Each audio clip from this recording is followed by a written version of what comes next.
I'm not the bride you asked for, Clara whispered as the stagecoach rattled toward her fate, clutching a letter addressed to someone else, her sister, the beautiful one, the chosen one. But Typhoid had other plans, or maybe God did. Now she wore Eloise's name like a borrowed coat, traveling west to marry a stranger who'd never know the difference. Unless he looked too closely. Unless his heart saw what her face couldn't hide. Unless love, that truest judge, declared her the fraud she was. Welcome to a story of wrong names and right hearts, where a desperate deception becomes the path to belonging. Stay with me until the very end. This journey gets darker before dawn breaks. And comment below with your city so I can see how far Clara's story has traveled across this world of ours. The September rain came down in sheets against the windows of the Whitmore house, each drop like a tiny fist demanding entry. Clara stood in the kitchen, her hands submerged in scalding dishwater, watching the storm through glass so old it warped the world beyond into something almost beautiful. Almost. But Clara had learned long ago not to trust beauty. It was a currency she didn't possess, a language she'd never been taught to speak. "Clara, get in here this instant!" Her stepmother's voice cut through the sound of rain like a blade through silk. Clara dried her reddened hands on her apron, the rough fabric catching on the calluses that marked her as what she was. The workhorse, the unwanted, the one who stayed in the kitchen while her half-sister Eloise held court in the parlor like a princess awaiting her crown. The hallway smelled of lavender water and beeswax, scents that belonged to Eloise's world, not hers. Clara's boots, old, patched twice over, left faint wet marks on the polished floor. She'd pay for that later, but then again, she always paid for something. Victoria Whitmore stood in the parlor doorway, a vision of calculated elegance in deep purple silk. At 43, she maintained the kind of beauty that required constant vigilance and considerable cruelty. Her eyes, pale blue and cold as a winter sky, fixed on Clara with the warmth of a butcher eyeing livestock. "Close the door," Victoria commanded. "What I'm about to say doesn't leave this room." Clara obeyed, her heart beginning a slow, dreadful climb up her throat. Nothing good ever began with those words. Behind her stepmother, she could see the parlor in all its careful glory. The imported carpet, the velvet settee where Eloise spent her afternoons reading romance novels and sighing prettily, the portraits of Whitmores long dead, who seemed to stare down at Clara with the same disappointment the living ones did. "There's been a development," Victoria began, settling herself onto the settee with the careful arrangement of her skirts that suggested she'd rehearsed this moment. "Regarding your sister's future." Clara said nothing. Her father had taught her that, before the consumption took him 3 years ago, when in doubt, stay silent and listen. It was one of the few gifts he'd managed to give her before Victoria had isolated him in his final months, whispering poison about Clara being ungrateful, burdensome, strange.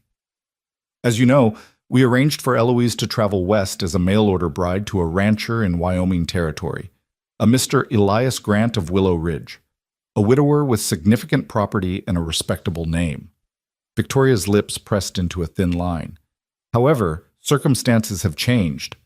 Clara's fingers found each other behind her back, twisting together like roots seeking purchase in stony soil. She knew that tone. Something had gone wrong, which meant someone had to be punished, which usually meant her. "Eloise has fallen ill. The doctor confirms it's typhoid fever." The words hit Clara like cold water. Will she? Don't be dramatic. It's a mild case. She'll recover fully with proper rest and care. But she certainly cannot travel for at least 6 weeks, possibly 8. Victoria smoothed an invisible wrinkle from her skirt. "Mr. Grant is expecting his bride in 2 weeks' time.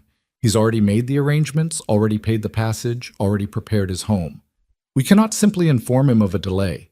Men of his station don't wait patiently like dogs at a door." His mind worked slowly through the implications, like fingers working through a complicated knot. "You'll write to him. Explain the situation.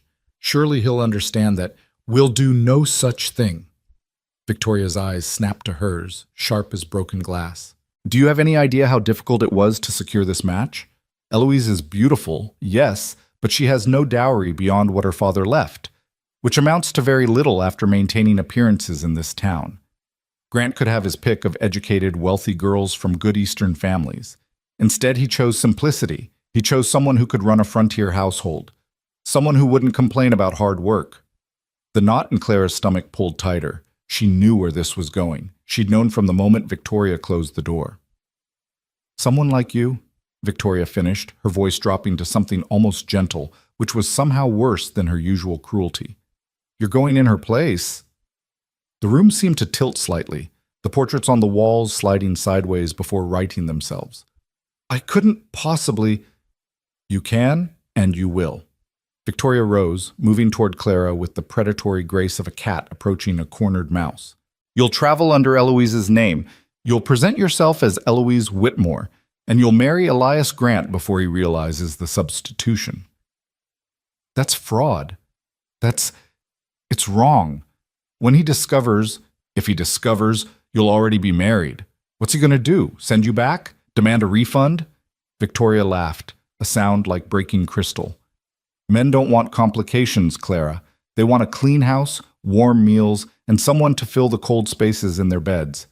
You can do all of that as well as Eloise could. Better, probably, since you actually know how to work."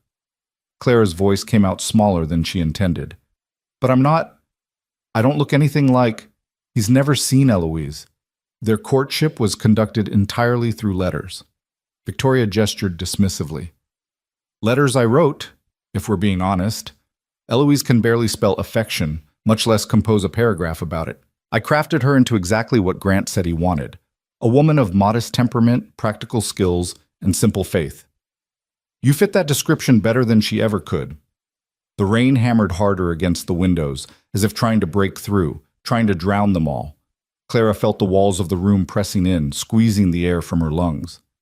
"I won't do it. You can't make me lie to a man, trap him into a marriage based on—" Victoria's hand caught her chin, forcing Clara to meet those ice-blue eyes.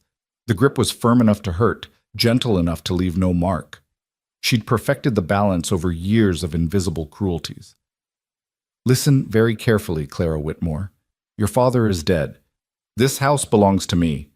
You have no money, no prospects, no family who wants you. If you refuse this, I'll have you out by morning with nothing but the dress on your back. Where will you go? What will you do?" Victoria's smile was terrible. "At least in Wyoming, you'll have a roof. At least you'll have a purpose. And who knows, maybe you'll finally become someone's first choice instead of their last resort." The words landed like stones, each one heavy with a truth Clara couldn't deny. She had nowhere to go. No relatives who'd take her in, no skills that could earn her living wage, no beauty that might secure her a different match. She was 23 years old and invisible, the kind of woman people's eyes slid past without registering. "And Eloise?" Clara whispered. "What happens to her?" "Once she's recovered, we'll tell people she decided against frontier life, that she's chosen to pursue other opportunities. In 6 months, perhaps a year, we'll introduce her to society properly. Find her a match here, someone who can appreciate her delicacy." Victoria released Clara's chin, stepping back. "You'll be doing her a favor, really. Eloise was never suited for the hardship of ranch life. You, on the other hand, were practically bred for drudgery." The casual cruelty of it stole Clara's breath. All her life, she'd known she was unwanted, but hearing it spoken so plainly was different. It confirmed what she'd always suspected. She was nothing more than a useful object to be deployed when needed, discarded when convenient. "I need an answer, Clara. Tonight." Clara turned to the window, watching the rain remake the world into watercolor impressions. Somewhere out there, beyond this suffocating house, beyond this town where she'd never belonged, was Wyoming. A territory she couldn't imagine, a man she'd never met, a life that was meant for someone else but might, just might, have room for her. What choice did she really have? Stay here and be slowly crushed under Victoria's thumb until she withered into nothing? Or take a chance on a lie that might, against all odds, transform into something true? "What does the letter say?" Clara heard herself ask. "The one Mr. Grant sent. What kind of man is he?" Victoria moved to the writing desk, producing a folded sheet of paper from the drawer. The handwriting was firm, clear, masculine. Clara read, "Dear Miss Whitmore, I am not a man given to flowery speech, so I will be plain. I need a wife. My daughter needs a mother. My home needs tending. In return, I offer security, respect, subject, and honest work. I cannot promise passion. I buried that with my first wife. But I can promise shelter from storms, food on your table, and protection under my name. If you can accept a life of hard work and simple pleasures, if you can love a child not your own, if you value character over romance, then Willow Ridge can become your home. I await your answer with hope tempered by caution. Yours in honesty, Elias Grant. Clara read it twice, then 3 times, her fingers trembling slightly against the paper. The words were spare but not unkind. There was a dignity to them, a weariness that resonated somewhere deep in her chest. He didn't promise love or happiness, he promised shelter.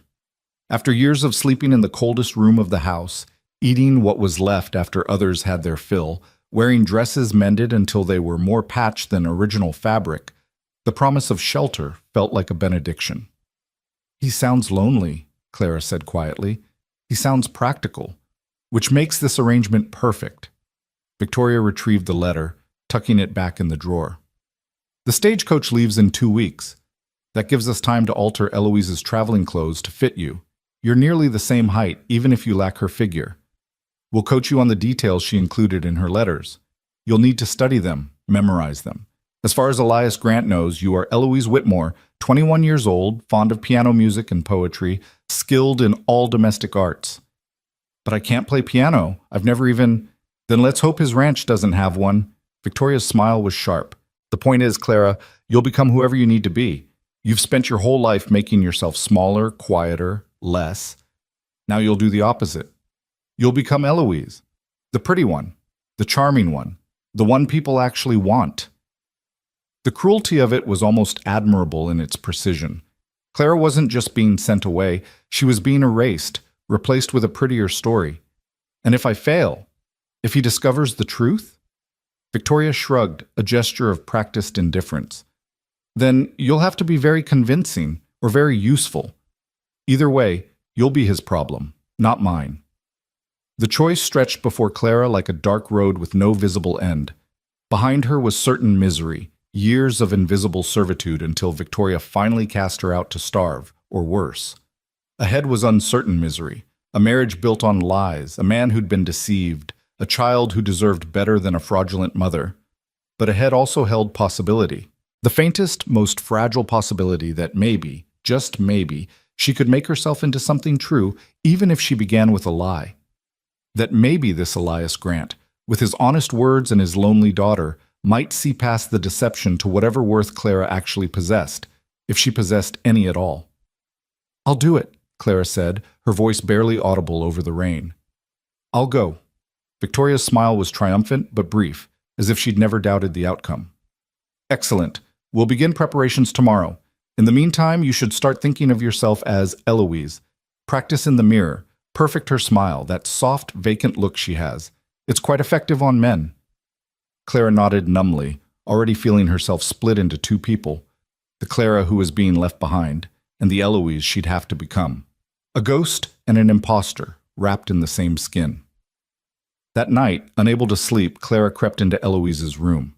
Her half-sister lay in the large bed, pale and sweating, her beautiful face slackened by fever.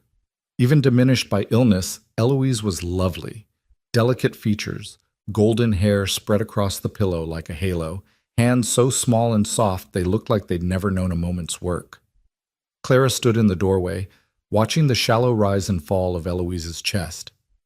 They shared a father but might as well have been from different species. Where Eloise was gold and porcelain, Clara was earth and iron.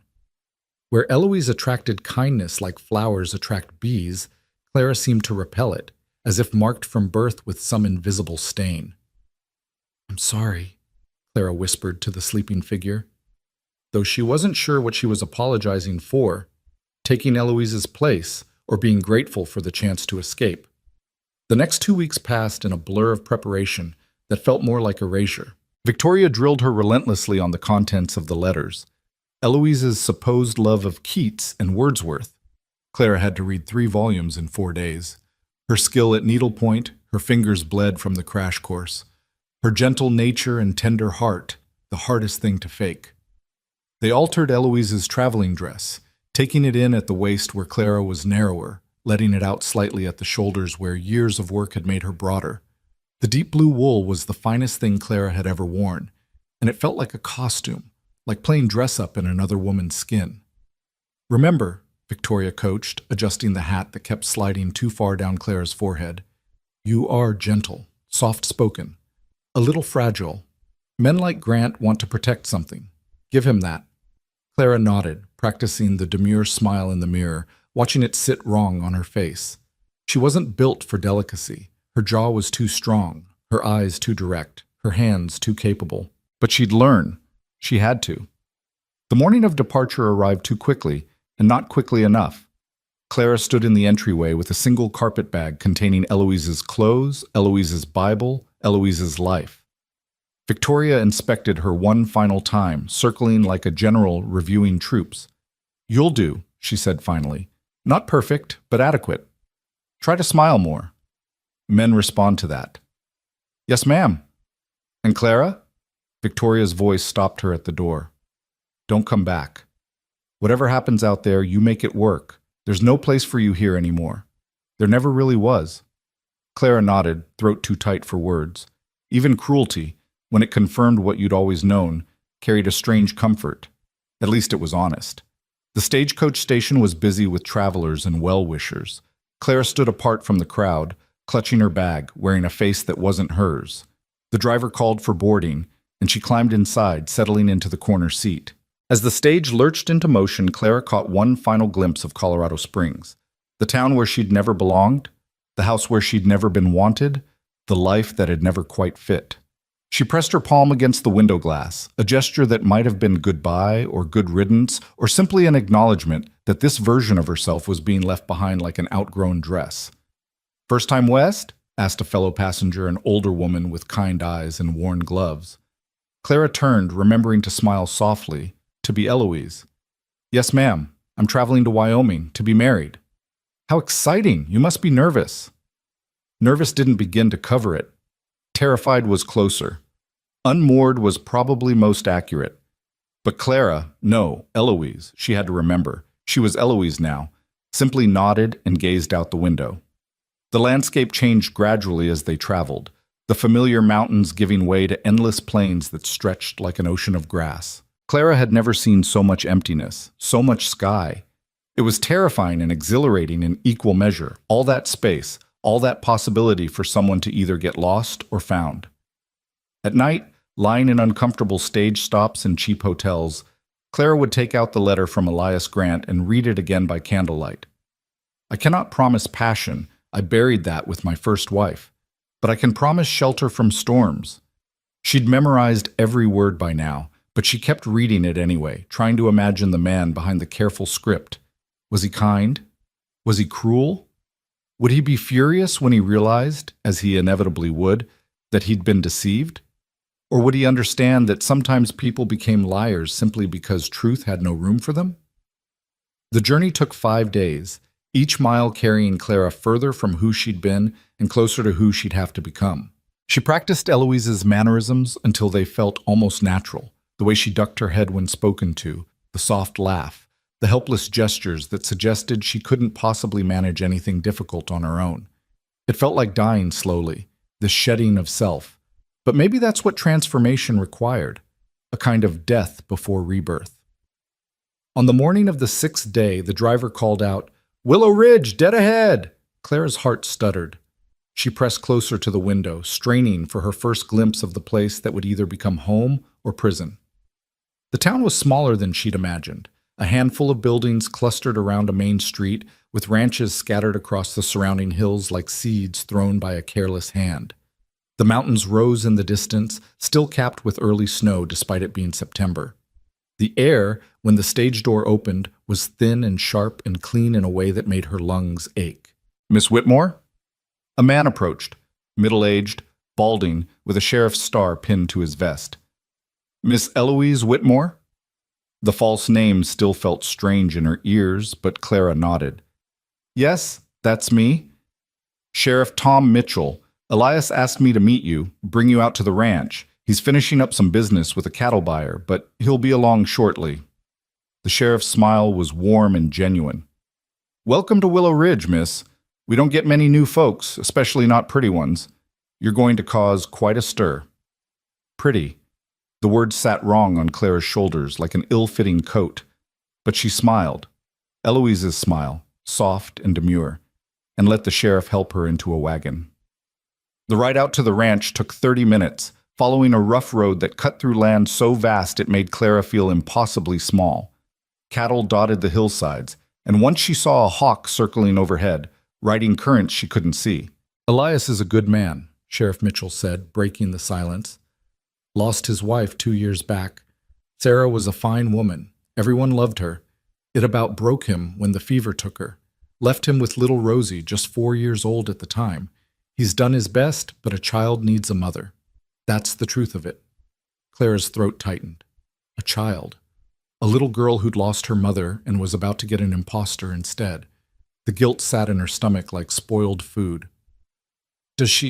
Rosie, I mean, does she know I'm coming?" "Oh, yes. She's been counting down the days, drew you pictures, picked wildflowers for your room. She's so excited she can barely sleep."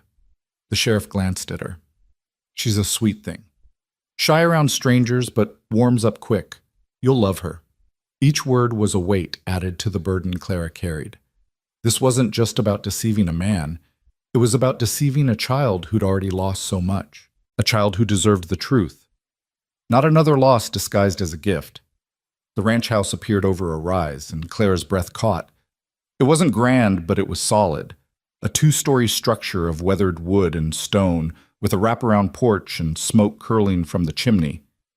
Outbuildings dotted the property, a barn, a chicken coop, what looked like a bunkhouse. Signs of life and work and care. Signs of home. "Here we are," Sheriff Mitchell announced, pulling the wagon to a stop. "Willow Ridge Ranch, your new home, Miss Whitmore." Before Clara could respond, the front door burst open and a small figure came tearing out. A little girl with dark braids and a gap-toothed smile, dressed in a blue calico dress that had been carefully mended at the hem. "Is that her?" the child called. "Is that my new mama?" Clara's heart cracked straight down the middle. Sheriff Mitchell helped her down from the wagon, and suddenly Clara was standing face to face with Rosie Grant, 6 years old and looking at her like she hung the moon. "Hello?" Clara managed, her voice unsteady. "You must be Rosie." The little girl nodded solemnly, then thrust forward a handful of wilted wildflowers, purple asters and golden rabbit brush, tied together with string. "I picked these for you. Papa said you'd like them." Clara accepted the flowers like they were made of spun glass, feeling tears prick her eyes. "They're beautiful, the most beautiful flowers I've ever received." It was true. No one had ever given her flowers before. Rosie's face split into a grin that rivaled the sun. "I knew you'd be nice. I prayed and prayed, and I told God I needed a mama who'd be nice, and he sent you." The words were arrows, each one finding their mark. Clara knelt down so she was eye level with the child, taking in the hope shining in those dark eyes. Eyes that probably looked like her mother's, like the woman Clara could never replace. "I'm glad I'm here," Clara said softly. And despite everything, despite the lies and the fear and the impossible situation, she meant it. "Come on." Rosie grabbed her hand with the casual trust of childhood. "I'll show you everything. Papa fixed up the best room for you, and I made a picture to hang on your wall, and tomorrow we can go see the chickens, and I'll teach you all their names." Clara let herself be pulled toward the house, the sheriff following with her bag. And for just a moment, one brief, shining moment, she let herself imagine that this could work, that maybe she could become the person this child needed, that maybe a lie told for long enough, with enough love, could transform into truth. The house was warm inside, smelling of wood smoke and coffee and something baking. The furniture was simple but well made, the floors scrubbed clean, curtains hanging straight in the windows. It was the kind of home that spoke of care, of someone who paid attention to details, even when tired. "Mrs. Halloway," Rosie called. "She's here. The new mama's here." An older woman emerged from the kitchen, wiping flour-covered hands on her apron. She had steel-gray hair and a face that had earned every wrinkle through hard living and honest laughter. "So you're the famous Miss Whitmore," she said, looking Clara up and down with eyes that seemed to see straight through skin to whatever lay beneath. I'm Sarah Halloway. I help out here a few times a week, cooking and such. Elias wanted everything perfect for your arrival. It's lovely, Clara said, and meant it. Thank you for... The sound of horses stopped her. Heavy hoofbeats approaching fast, then stopping. The creak of leather, the jingle of spurs. Rosie ran to the window. Papa's home! Clara's heart began to pound so hard she could feel it in her throat. This was it. The moment when the lie either held or shattered. She smoothed her skirt with trembling hands, tried to arrange her face into something welcoming and soft and not terrified. The door opened. Elias Grant stepped inside, and Clara's first thought was that the letters hadn't prepared her. He was tall, easily over 6 feet, with broad shoulders that spoke of years of hard physical labor. Dark hair touched with gray at the temples, tanned skin marked with sun and wind, hands that looked like they could break stones or gentle a frightened horse with equal skill. But it was his eyes that stopped her. Blue as a mountain lake, and carrying the same kind of depth, like if you looked too long, you might fall in and never find your way out. Those eyes found her across the room, and Clara felt the weight of his gaze like a physical thing. Miss Whitmore, he said, his voice deeper than she'd imagined, rougher. You made it safely. Yes, she managed. Thank you for sending the sheriff. The journey was long, but... Papa! Rosie crashed into his legs, wrapping her small arms around his waist. Isn't she perfect? Isn't she exactly what we prayed for? Something flickered in Elias's expression. Tenderness mixed with sorrow, mixed with something Clara couldn't name.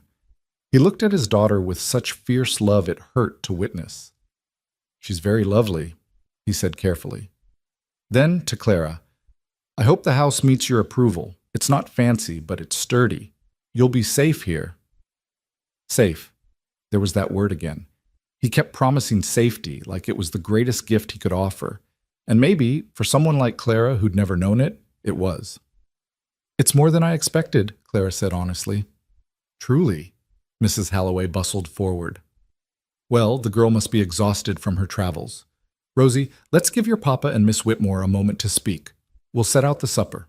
Rosie protested, but was gently steered toward the kitchen. The sheriff had already excused himself, and suddenly Clara stood alone in the parlor with the man she'd traveled across 2 territories to marry under a name that wasn't hers. Elias removed his hat, turning it in his hands, a nervous gesture that made him seem suddenly more human, less intimidating. I'm not good with pretty words, he said. Never have been.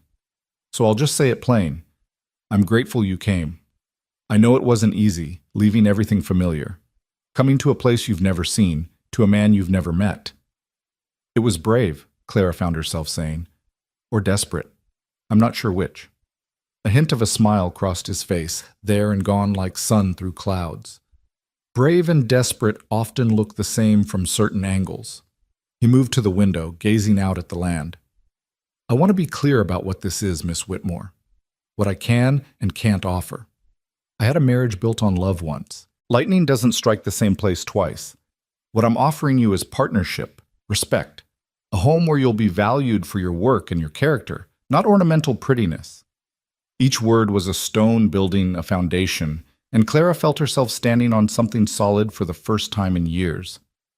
That's all I want, she said quietly. To be useful. To matter. He turned back to her, those blue eyes searching her face. You matter already. Rosie's been half wild with excitement. She's drawn you into every prayer for months. You're already real to her, already loved. I just hope... He paused, seeming to gather courage. I hope the reality of life here doesn't disappoint you. It's hard work, Miss Whitmore. Early mornings, late nights, weather that'll freeze you in winter and bake you in summer. I'll work beside you when I can, but ranch life is demanding. If you're expecting leisure and comfort... I'm not, Clara interrupted, then caught herself, remembering to soften. I mean, I understand. I'm willing to work. I want to earn my place here. Something in his expression shifted, a guardedness easing slightly. Then we'll get along just fine. The wedding's set for Saturday. That gives you a few days to settle in. Change your mind if you need to. I won't change my mind. Good. He set his hat on the table. Because truth is, Miss Whitmore, I'm trusting you with the most precious thing I have, my daughter. She's already lost one mother. I need to know. No, I need to trust that you'll stay, that you won't run when things get hard. The irony of him asking for trust while she stood before him wearing another woman's name nearly broke Clara's composure. The guilt rose up like bile, burning. I promise, she said, and at least that much was true. I'll stay. I won't leave her. Elias nodded, satisfied, not knowing he'd just accepted a vow from a liar. Then welcome home, Eloise Whitmore. May Willow Ridge be good to you. Eloise. The false name hung in the air between them like smoke. Clara wanted to correct him, wanted to fall to her knees and confess everything, the deception, the desperation, the truth of who she really was. But Rosie's laughter drifted from the kitchen, bright and full of hope, and Clara knew she couldn't. Not yet. Maybe not ever. She'd come here as the wrong bride.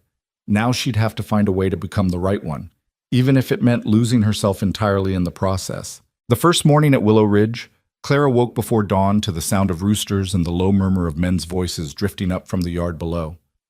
For a confused moment, she didn't know where she was. The bed was too comfortable, the quilt too fine, the room too warm. Then memory crashed over her like cold water, and she remembered. Wyoming. The ranch. The lie she was living. She dressed quickly in the dim light, choosing one of Eloise's simpler dresses, a gray cotton that wouldn't show dirt. Her fingers fumbled with the tiny buttons at her wrists, still unused to such delicate fastenings. At home, no, not home anymore. That place had never been home. She'd worn dresses held together with straight pins and determination. The house was quiet as she crept downstairs, trying not to wake Rosie, whose small room was right next to hers. The kitchen was cold, the stove unlit, and Clara felt a flutter of relief. Here, at least, was something she understood. Work. Purpose. A way to prove she belonged. She had the fire going and coffee brewing by the time the sun began painting the eastern sky pink and gold. The kitchen came alive around her as she worked, finding the flour, the eggs, the salt. Her hands moved with practiced efficiency, mixing biscuit dough, slicing bacon, setting the table for 4. Mrs. Halloway wouldn't arrive until mid-morning, which meant breakfast was Clara's to manage. She was sliding the first pan of biscuits into the oven when she heard footsteps on the stairs. Heavy, measured, a man's tread. Her heart quickened as Elias appeared in the doorway, dressed for work in canvas pants and a shirt that had been washed so many times the blue had faded to almost gray. He stopped short when he saw her, surprise flickering across his face. "You're up early." "Ranches don't run on city hours," Clara said, then caught herself. Eloise wouldn't know that. Eloise had never worked a day in her life. She softened her voice, added uncertainty. "At least I assumed. I thought you'd need breakfast before." "I do," Elias interrupted, moving to the coffee pot. He poured himself a cup, took a long drink, and something in his shoulders eased. "This is good. Strong. Sarah used to—" He stopped himself, cleared his throat. "Most women from back east can't make decent coffee. They brew it weak as tea." Clara felt a small surge of triumph. "My father liked it strong. I learned to make it the way he preferred." It was true, even if everything else about her was a lie. Her father, in those last years before Victoria had completely isolated him, had taught her small things. How to brew coffee that could wake the dead. How to read the weather in the clouds. How to find the North Star when you were lost. "He taught you well." Elias sat at the table, cradling the cup in both hands. In the growing light, Clara could see the lines around his eyes, the silver threading his dark hair. He couldn't be more than 35, but he wore his years like a heavy coat. "I've been managing breakfast myself since Mrs. Halloway can't come before 8, usually just cold biscuits from the day before. This is—" He gestured at the stove, the bacon sizzling. "This is more than I expected." "I like being useful," Clara said, and heard the raw honesty in her own voice. She turned back to the stove before he could see too much in her face. They ate in comfortable silence when the food was ready, and Clara found herself relaxing slightly. Elias wasn't a talker, didn't fill silence with pointless chatter. He ate with the single-minded focus of a man who burned more calories than most people consumed, and he cleaned his plate twice. You're a good cook, he said finally, pushing back from the table. Better than good. Rosie's going to think she died and went to heaven when she tastes those biscuits. Clara felt warmth bloom in her chest, unfamiliar and sweet. Praise. When was the last time someone had praised her work instead of just expecting it? Thank you, she managed. I'll have supper ready by 6, if that suits. Suits fine. Elias stood, reaching for his hat. I'll be out with the cattle most of the day. Fence repair in the north pasture. If you need anything at all, ring the bell on the porch. 3 rings means trouble. Someone will come. He was almost out the door when Clara found her voice. Elias? He turned and she saw the slight surprise in his eyes. She'd used his given name without thinking, too familiar for a woman who'd known him less than a day. I just wanted to say thank you for giving me this chance. I know you could have chosen anyone, and I chose you, he said simply. Or you chose me. Either way, we're in this together now. His eyes held hers for a moment longer than necessary. Besides, Rosie's already decided you're an angel sent straight from heaven. Breaking her heart isn't something I'm prepared to do. Then he was gone, the door closing softly behind him, leaving Clara alone with the weight of his words and the enormity of her deception. The days fell into rhythm with surprising ease. Clara rose before dawn and worked until long after dark, throwing herself into the business of running the household with an intensity that bordered on desperation. If she worked hard enough, proved herself valuable enough, maybe the lie wouldn't matter so much. Maybe she could earn the name she'd stolen. Mrs. Halloway watched her with knowing eyes, saying little but missing nothing. On the 3rd day, as they worked side by side, preserving the last of the summer vegetables, the older woman finally spoke. You're running from something. Clara's hands stilled over the tomatoes she was blanching. I don't know what you mean. Sure you do. Mrs. Halloway kept cutting, her knife moving with practiced efficiency. I've seen plenty of mail-order brides come through these parts, some running towards something, some running away. You're the running away kind. Clara's throat tightened. Does it matter as long as I do the work? Matters to Elias, matters to that little girl. The knife paused, and Mrs. Halloway's eyes, gray as winter sky, found Clara's. They've been hurt enough, lost enough. If you're going to run, do it now before they get attached, before Rosie starts calling you mama and meaning it. The words hit like a slap, all the worse for being deserved. Clara set down the tomato she'd been holding, her hands shaking slightly. I'm not going to run, she said quietly. Whatever I'm running from, it's not here. And whatever I'm running toward, maybe it is. Mrs. Halloway studied her for a long moment, then nodded slowly. See that you remember that when things get hard. Because they will get hard, girl. Winter here can break a person. Isolation can drive you half mad. And living with grief... She glanced toward the window, where Elias was visible working in the corral. That man loved his wife something fierce. You'll always be living in her shadow. I know, Clara whispered. I'm not trying to replace her. I'm just trying to... Belong? Mrs. Halloway finished. Well, belonging takes time. And truth. You remember that. The conversation haunted Clara for days afterward, particularly the part about truth. She'd never felt more fraudulent than when Rosie would take her hand, chattering about anything and everything, calling her Miss Eloise with such trust it physically hurt. The child followed her everywhere, a small shadow in calico dresses, eager to help with every task. She was particularly fascinated by the chickens, which she'd named with the serious deliberation of a general naming troops. That's Henrietta, Rosie explained, pointing to a fat red hen. She's bossy, but she lays the best eggs. And that's Margaret and Sally and Queen Victoria. Papa let me name her even though he said it was treasonous. Clara couldn't help but laugh. Queen Victoria, the chicken? She acts like royalty, Rosie said solemnly. She won't eat unless the food is scattered just right. They were collecting eggs together, Rosie's small basket already half full, when the child asked the question Clara had been dreading.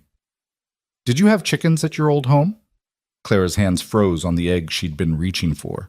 Victoria's coaching echoed in her mind. Eloise had lived in town, in a fine house with servants, never touched a chicken in her life.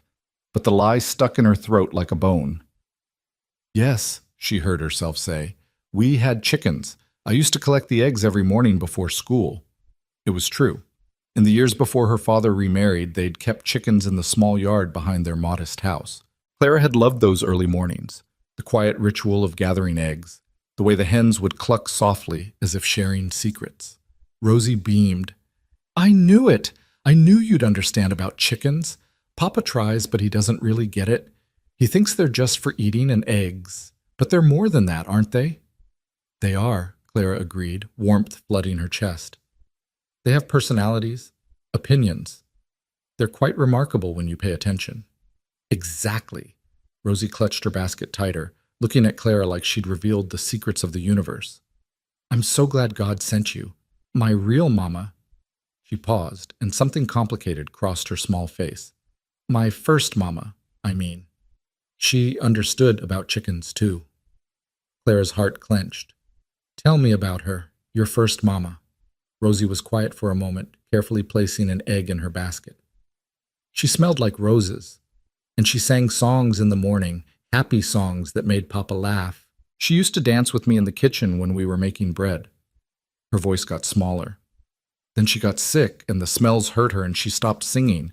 Papa says she's in heaven now, watching over us. I'm sure she is, Clara said softly, and I'm sure she'd be proud of what a wonderful helper you are. Do you think... Rosie hesitated, biting her lip. Do you think she'd like you? Do you think she'd be glad you came to take care of us? The question pierced Clara straight through. What would Sarah Grant think of the imposter living in her house, sleeping in her room, mothering her daughter under a false name? I hope so, Clara managed. I hope she'd understand that I'm trying my best. Rosie nodded seriously, then slipped her small hand into Clara's. I think she would. I think she asked God to send someone good, and he sent you. Clara had to turn away, blinking back tears, overcome by the crushing weight of undeserved faith. That evening, as she was preparing supper, Elias came in earlier than usual. He washed up at the pump outside, then stood in the doorway watching her work with an expression she couldn't quite read. Something wrong? Clara asked, wiping her hands on her apron. No, just... He moved into the kitchen, his presence somehow making the spacious room feel smaller. Rosie tells me you knew about chickens, that you kept them at your home back in Colorado. Clara's heart stuttered. Here it was, the first test of her lie. Victoria had said Eloise lived in town, in comfort. Chickens didn't fit that story. Yes, we had a small flock before... She scrambled for words. Before we moved to a larger house, when I was younger. It was close enough to truth to feel less like a lie. They had lived in a smaller house before Victoria, before everything changed. Elias nodded slowly. Your letters, they painted a picture of a more genteel upbringing, piano lessons and poetry. But the woman I'm seeing, you work like someone who's known labor. You don't hold a knife like someone who just learned. You know your way around a kitchen like you've lived in one. Clara's mouth went dry. This was it. He'd figured it out. He knew. I don't mean it as criticism, Elias continued, his voice careful. Truth is, it's a relief. I was worried I'd gotten myself some fragile city girl who'd break under the first real work. But you... He gestured at the kitchen, at the evidence of her competence. You're stronger than your letters suggested. I'm grateful for it. The irony wasn't lost on Clara. He was grateful for the very things that proved she wasn't who she claimed to be. People are complicated, she said quietly. We contain multitudes. Isn't that what the poets say? I suppose they do. Elias moved to the table, sat heavily like the day had worn him down to bones. The wedding's tomorrow. Judge Morrison's coming out after breakfast. Simple ceremony. Just us, Mrs. Halloway, and a couple hands for witnesses. Unless you want something different. Something more. No, Clara interrupted quickly. Simple is perfect. I don't want any fuss. The truth was, the smaller the ceremony, the less attention paid, the less chance someone might see through her disguise. Though who here would know Eloise from Clara? She was safe, or as safe as someone living a lie could ever be. Good. Elias's shoulders relaxed slightly. I thought about getting you a ring, but I didn't know what you'd like. Figured we could go into town next week, let you choose something yourself. The consideration in the gesture made Clara's chest tight. You don't have to I want to. His eyes met hers, steady and serious. I want you to have something that's yours, something you chose. Marriage is, he paused, seeming to gather words. Marriage is complicated enough without adding resentment. I want you to feel like this is your choice, your home, not a prison. Clara had to look away from the earnestness in his face. He was offering her freedom while she was offering him deception. The unfairness of it sat in her stomach like stones. Thank you, she whispered. That means more than you know. That night, Clara couldn't sleep. She stood at her window watching moonlight paint the ranch silver in shadow. Tomorrow she'd become Mrs. Elias Grant, binding herself to this man and this life with vows that should have been sacred but would be tainted by the lie at their foundation. She should tell him. Should confess everything before it was too late. Give him the chance to send her away, to find a bride who came with truth instead of deception. But then she thought of Rosie's small hand in hers, the way the child looked at her like she hung the stars, the way Elias had relaxed over these past days, as if some burden he'd been carrying had finally eased, the way even crusty Mrs. Halloway had started leaving out 2 cups at morning coffee time, one for herself, one for Clara, like she belonged. For the first time in her life, Clara belonged somewhere, was wanted, made a difference. Could she really give that up for the luxury of truth? The wedding morning dawned clear and cold, the first real bite of autumn in the air. Clara dressed in her best dress, still Eloise's, everything was Eloise's, a deep green wool that brought out the hazel in her eyes. Mrs. Halloway had brought wildflowers, and together they arranged them in Clara's hair while Rosie watched, bouncing with excitement. You look like a princess, the child breathed. Papa's going to think you're so beautiful. Clara studied herself in the mirror, barely recognizing the woman looking back. With her hair arranged prettily, wearing a fine dress, flowers tucked behind her ear, she almost looked like she could be the bride a man might choose. Almost looked like she deserved this. Almost. The ceremony was brief, conducted in the parlor with autumn sunlight streaming through the windows. Judge Morrison, a weathered man with kind eyes and an impressive mustache, read the vows in a voice that suggested he'd done this hundreds of times. Do you, Elias James Grant, take this woman to be your lawfully wedded wife? I do. His voice was steady, certain. Clara risked a glance at him and found him watching her with an expression she couldn't name. Not love, not yet, but something like hope. Like maybe this could work. And do you, Eloise Marie Whitmore, take this man to be your lawfully wedded husband? The false name echoed through the room like a bell tolling. Clara's throat closed around the words, the lie too big to swallow.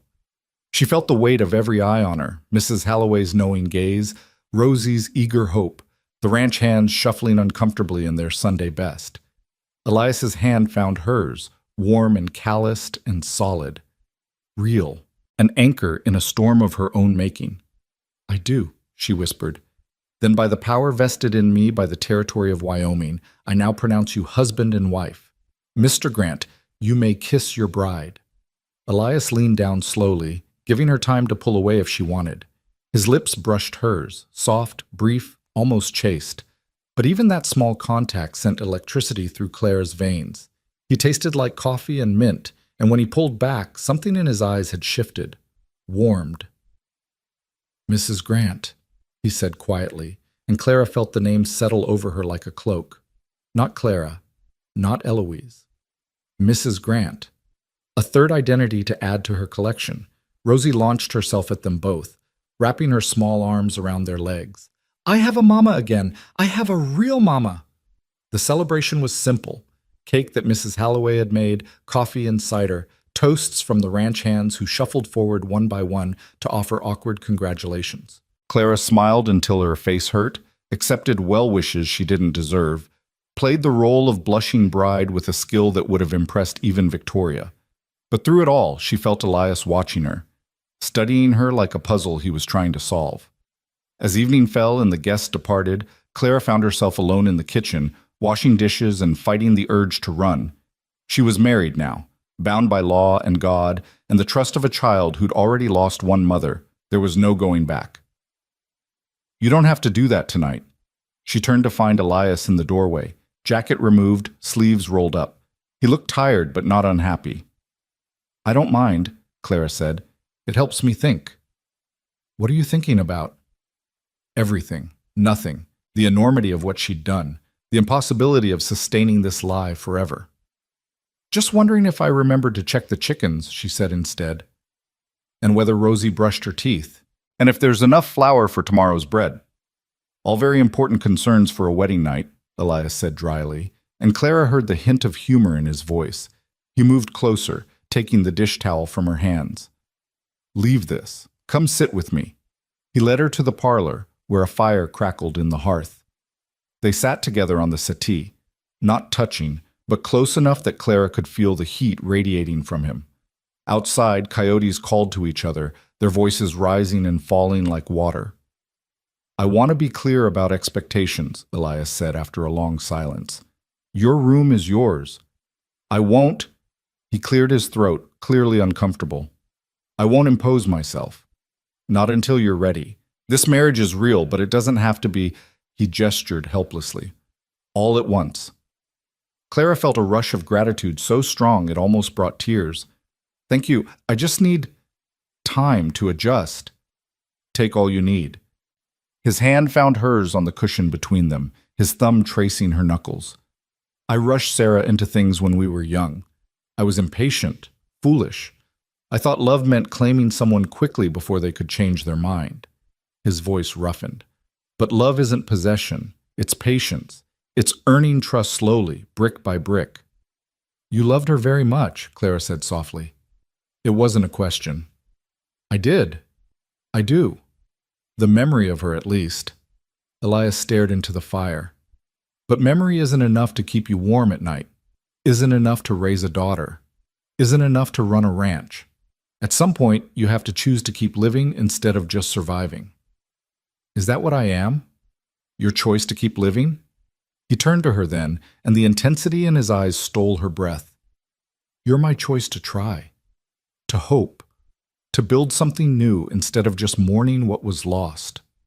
His hand tightened on hers. "I know this isn't a love match. I know you came here for practical reasons. Security, a home, escape from whatever you left behind. That's honest, real. I can work with honest." The word honest pierced Clara like a blade. If only he knew how dishonest she truly was. "I'll do my best," she said, and at least that much was true. "To be a good wife, a good mother to Rosie, to deserve this chance." "You already do," Elias said simply. "These past few days, watching you with Rosie, seeing how hard you work, you've earned your place here. You belong." Belong. That dangerous, beautiful word. Clara leaned her head against his shoulder, letting herself have this one moment of peace before the weight of her deception crushed it. Elias's arm came around her, warm and protective, and she closed her eyes against the tears that threatened. She'd come here as the wrong bride. But sitting in this firelit room, wrapped in her husband's careful embrace, she let herself imagine, just for a moment, what it might feel like to be the right one, even if she'd never truly deserve it. The weeks that followed the wedding settled into a rhythm that felt almost like happiness, though Clara hardly dared name it that. October arrived with frost-tipped mornings and afternoons warm enough to work in shirt sleeves. The aspen trees turned gold against the evergreen hills, and Rosie collected the prettiest leaves, pressing them between the pages of books like captured sunshine. Clara threw herself into the work of the ranch with an intensity that sometimes worried even Mrs. Halloway. She rose before dawn to bake bread, spent her mornings tending the garden and chickens, her afternoons mending clothes or preserving food for the coming winter. She scrubbed floors until they gleamed, polished windows until they disappeared, organized the pantry with military precision. If she worked hard enough, maybe she could outrun the guilt that followed her like a shadow. "You're going to work yourself into the ground," Mrs. Halloway observed one afternoon as they rendered lard together, the kitchen thick with steam and the rich smell of pork fat. Even Sarah didn't push herself this hard, and she was born to ranch life. Clara's hands paused in their work. It was the first time Mrs. Halloway had mentioned Elias's first wife directly to her, and the comparison sat heavy in the air between them. "I just want everything to be perfect," Clara said quietly. I want to prove I belong here. Belonging isn't about perfection, girl. It's about being real. Mrs. Halloway fixed her with those knowing gray eyes. You keep yourself wound so tight, I'm surprised you don't snap. What are you so afraid of? Everything, Clara wanted to say. I'm afraid that if I stop moving, stop working, stop proving my worth every single day, someone will look too closely and see the fraud underneath. I'm afraid that belonging is something I'll never truly have because I stole my way into it. I'm just trying to be a good wife, she said instead. A good wife knows when to rest, knows when to let herself be human instead of a machine. Mrs. Halloway went back to stirring the lard. Elias doesn't need perfect. He needs present. There's a difference. The words haunted Clara throughout the day, particularly that evening when Elias came in from the fields covered in dust and exhaustion. She'd prepared his favorite meal, roast beef with potatoes and carrots, fresh bread, apple pie made from the last of the season's harvest. The table looked like something from a magazine, every detail arranged just so. Elias washed up and sat down, looking at the spread with something like bewilderment. Clara, this is too much. You don't have to. I wanted to, she interrupted, then caught herself. He'd started calling her Clara sometime in the second week of their marriage, abandoning the formal Eloise without explanation. She'd been too relieved to question it, though part of her wondered if he somehow knew, if he'd sensed the wrongness of that borrowed name. You work so hard. The least I can do is make sure you eat well. I work hard because it's my ranch, my responsibility. You work hard because... He paused, studying her face. Why do you work so hard, Clara? What are you trying to prove? The question caught her off guard, too close to what Mrs. Halloway had asked. She busied herself serving his plate, avoiding his eyes. I'm not trying to prove anything. I'm just doing my job. Your job is to be my wife, not my servant. His voice was gentle but firm. And part of being my wife means letting me take care of you too. Means resting when you're tired. Means you don't have to earn your place here with every meal and every scrubbed floor. Clara set down the serving spoon with a hand that trembled slightly. I don't know how to do that. I've spent my whole life earning my keep. I don't know how to just be, without justifying my existence with work. The confession slipped out before she could stop it, raw and true.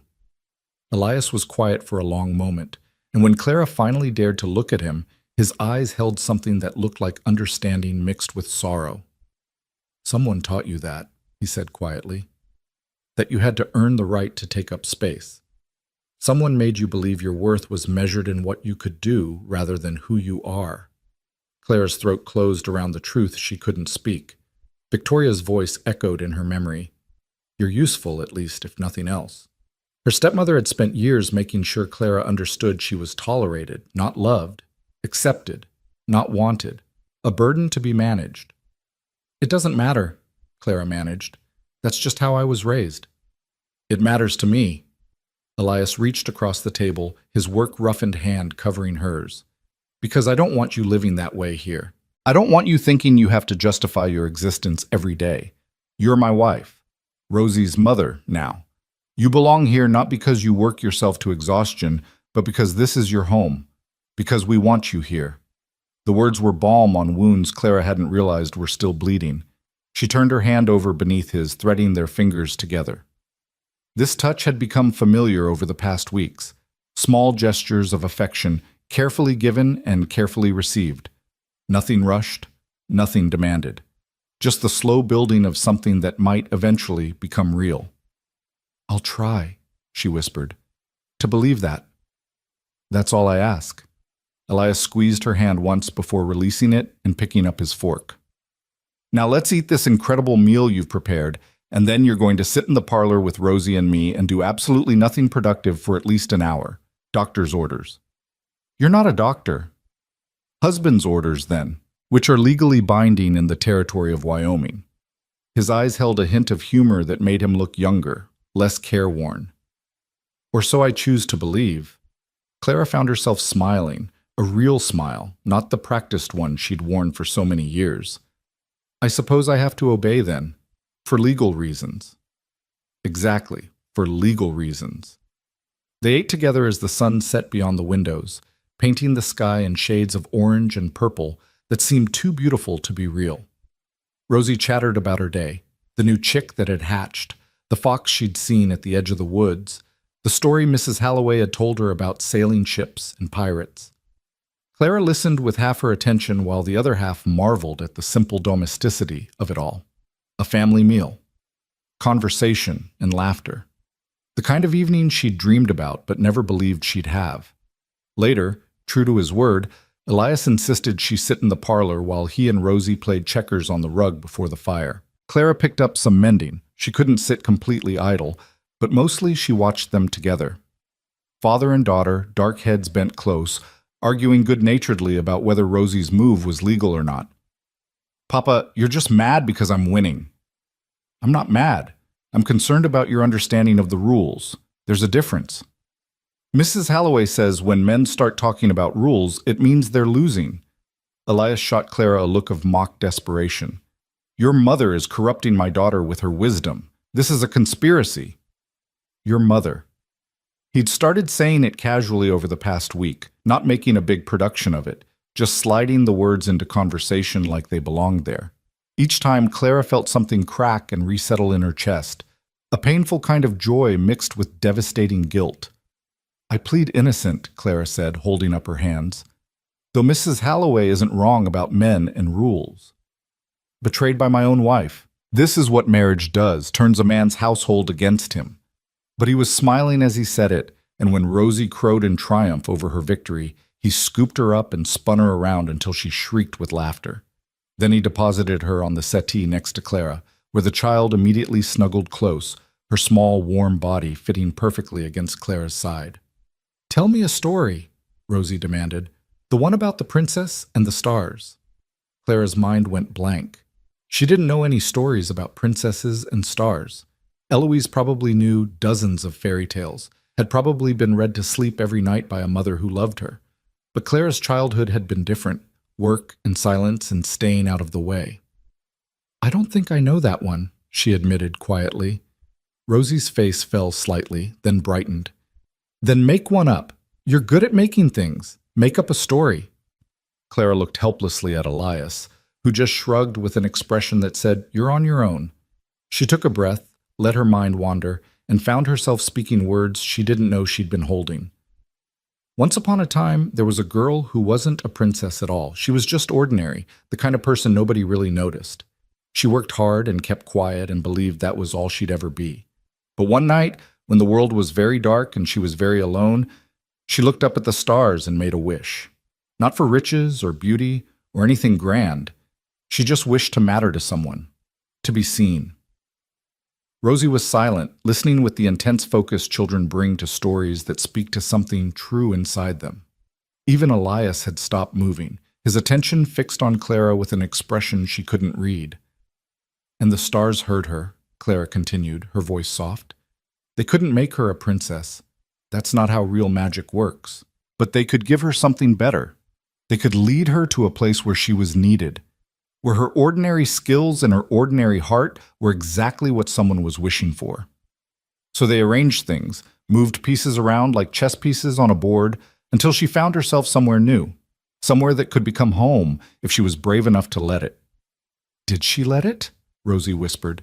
"Did she stay?" Clara looked down at the child pressed against her side, then up at Elias watching from across the room, and felt the weight of the moment settle over all of them. "She's still deciding," Clara said honestly. "Still learning to believe the stars knew what they were doing, still afraid that maybe she doesn't deserve the gift they gave her." "That's silly," Rosie declared. "If the stars sent her, then of course she deserves it. Stars don't make mistakes." From the mouths of babes, Clara thought. If only it were that simple. "Time for bed, little philosopher," Elias said, breaking the spell. "Go get your nightgown on. I'll be up to say prayers in a minute." Rosie kissed Clara's cheek, a habit she'd adopted without asking permission, and scampered upstairs. The moment she was gone, the room felt larger and smaller at once. Clara set aside her mending, suddenly unable to meet Elias's eyes.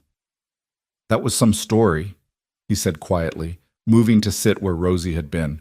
The settee dipped under his weight, rolling Clara slightly toward him. "About the girl who wished to matter." It's just a fairy tale. Is it? His hand found hers again, that gesture that had become their language. Or were you telling me something true? Clara's heart hammered against her ribs. This was dangerous territory, getting too close to confession. But she was so tired of holding everything inside, of carrying the weight of her deception alone. I think everyone wants to matter, she said carefully. Everyone wants to be more than just useful. To be, I don't know, necessary, irreplaceable. You are, Elias said, his voice rough with something that might have been emotion. To Rosie, to this household, to... He paused, seeming to gather courage. To me. Clara's breath caught. They'd been dancing around this for weeks, this growing thing between them that was more than partnership but not quite love. Not yet. But maybe the beginning of it. The first tender shoots pushing through frozen ground.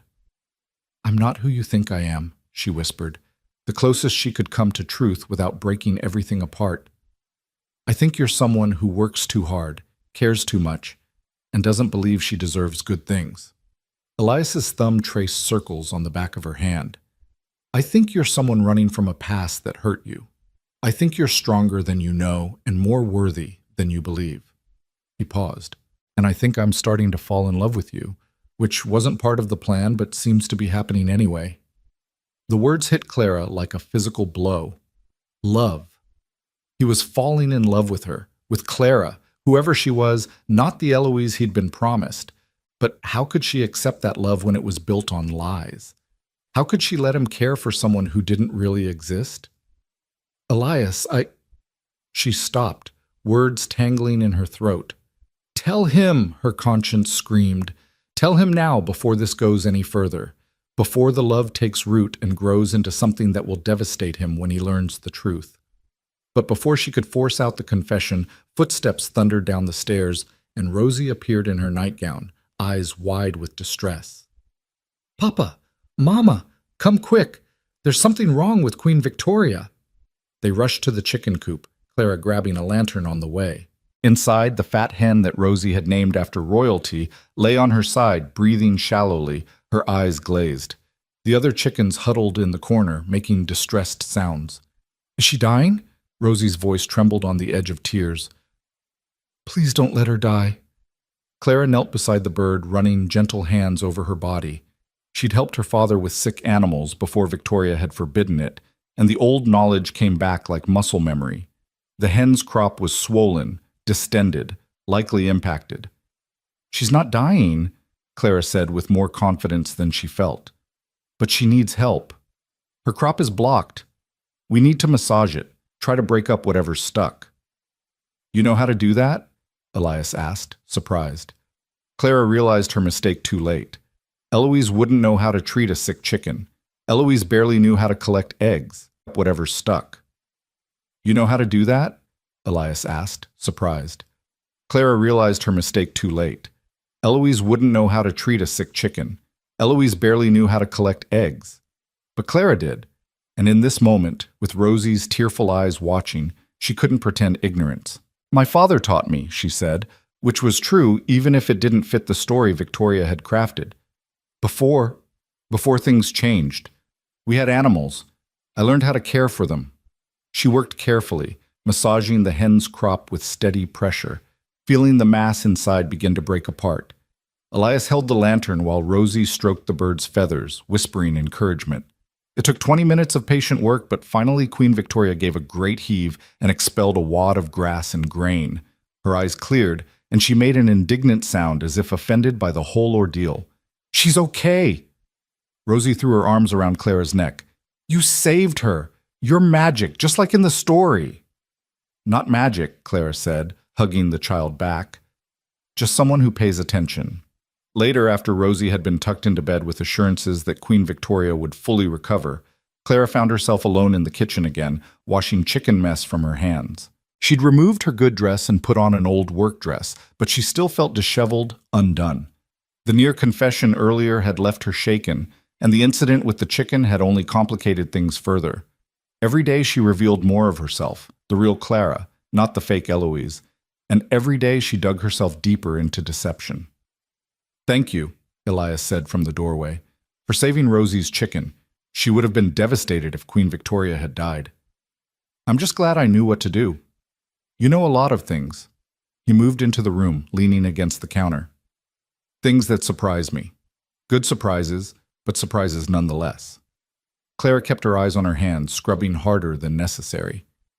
People are complicated. We contain multitudes, remember? Your letters didn't mention knowing about animal husbandry, or that your father taught you to tend livestock. There it was. The gentle probing, the pieces not fitting together the way they should. Clara's heart began to race. It didn't seem relevant, she said carefully. You wanted a wife who could keep house and care for Rosie. The other skills, they were just things I learned along the way. Clara! He said her name, the name he'd chosen to call her despite her arriving as Eloise, with something like tenderness mixed with concern. I'm not interrogating you. I'm trying to understand you, because the woman I'm getting to know doesn't quite match the woman described in those letters, and I'm finding I prefer the real version. The words should have brought relief, but instead they brought terror. If he preferred the real Clara to the fictional Eloise, what would he think when he learned the entire foundation was a lie? That she'd come here under false pretenses, stolen her own sister's place, deceived him from the very first moment? What if the real version isn't better? Clara heard herself ask. What if she's just broken in different ways? What if she doesn't deserve the life you're offering? Elias crossed the space between them in 2 strides, taking her wet hands in his despite the soap and water. Then she'd still be the woman I married, the woman who makes my daughter laugh, who saves chickens in the middle of the night, who works herself to exhaustion trying to earn something that's already hers. His eyes searched her face. What are you so afraid of, Clara? What do you think I'll see if you stop hiding? Everything, she wanted to scream.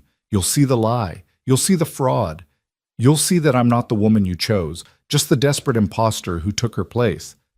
But what came out was smaller, more broken. I'm afraid you'll regret choosing me. That you'll wish you'd waited for someone better. Someone who wasn't so... She gestured helplessly at herself. Damaged. Everyone's damaged, Elias said softly. I'm damaged. Lost a wife I loved. Spent 2 years barely holding myself together for Rosie's sake. Still have days where I wake up and forget Sarah's gone, reach for her side of the bed and find it cold. His hands tightened on hers. But that's what makes us human. The cracks and breaks and badly healed wounds. I'm not asking you to be perfect, Clara. I'm asking you to be real with me. The request was so simple and so impossible.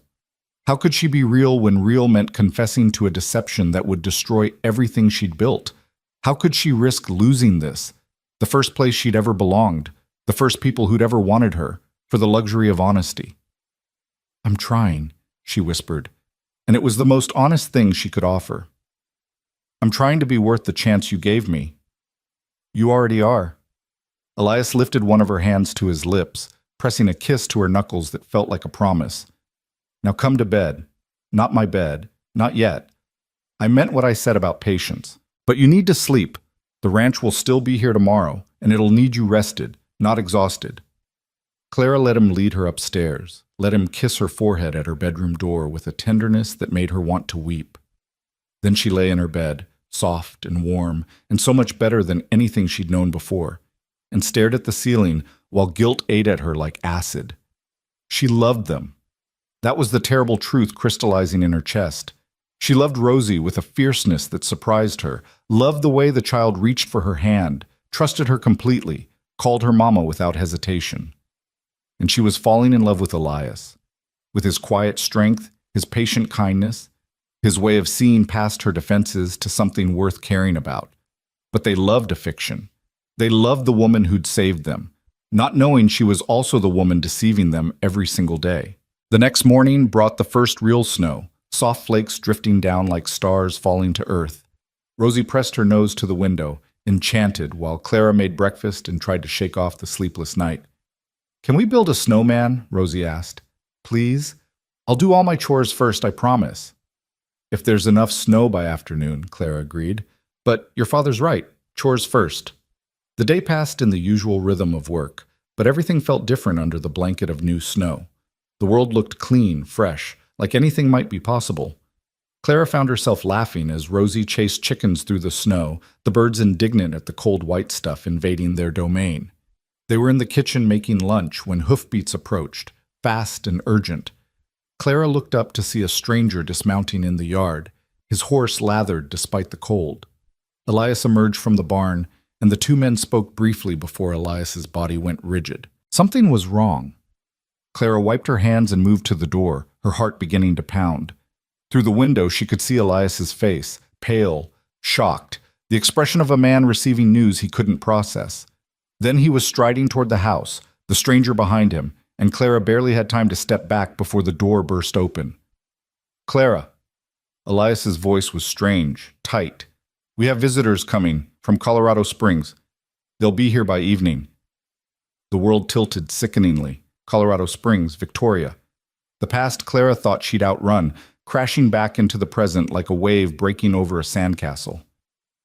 "Who?" she managed through numb lips. "Your family." Elias studied her face, seeing the terror she couldn't hide. "Your stepmother and your sister. They're coming to—" He paused, reading from a telegram the stranger had delivered. "To discuss matters of family importance. They'll be staying at the hotel in town, but they want to see you immediately upon arrival." Clara's knees went weak. She gripped the back of a chair to stay upright, her mind racing through possibilities and finding no good ones. Victoria wouldn't travel all this way for a social call.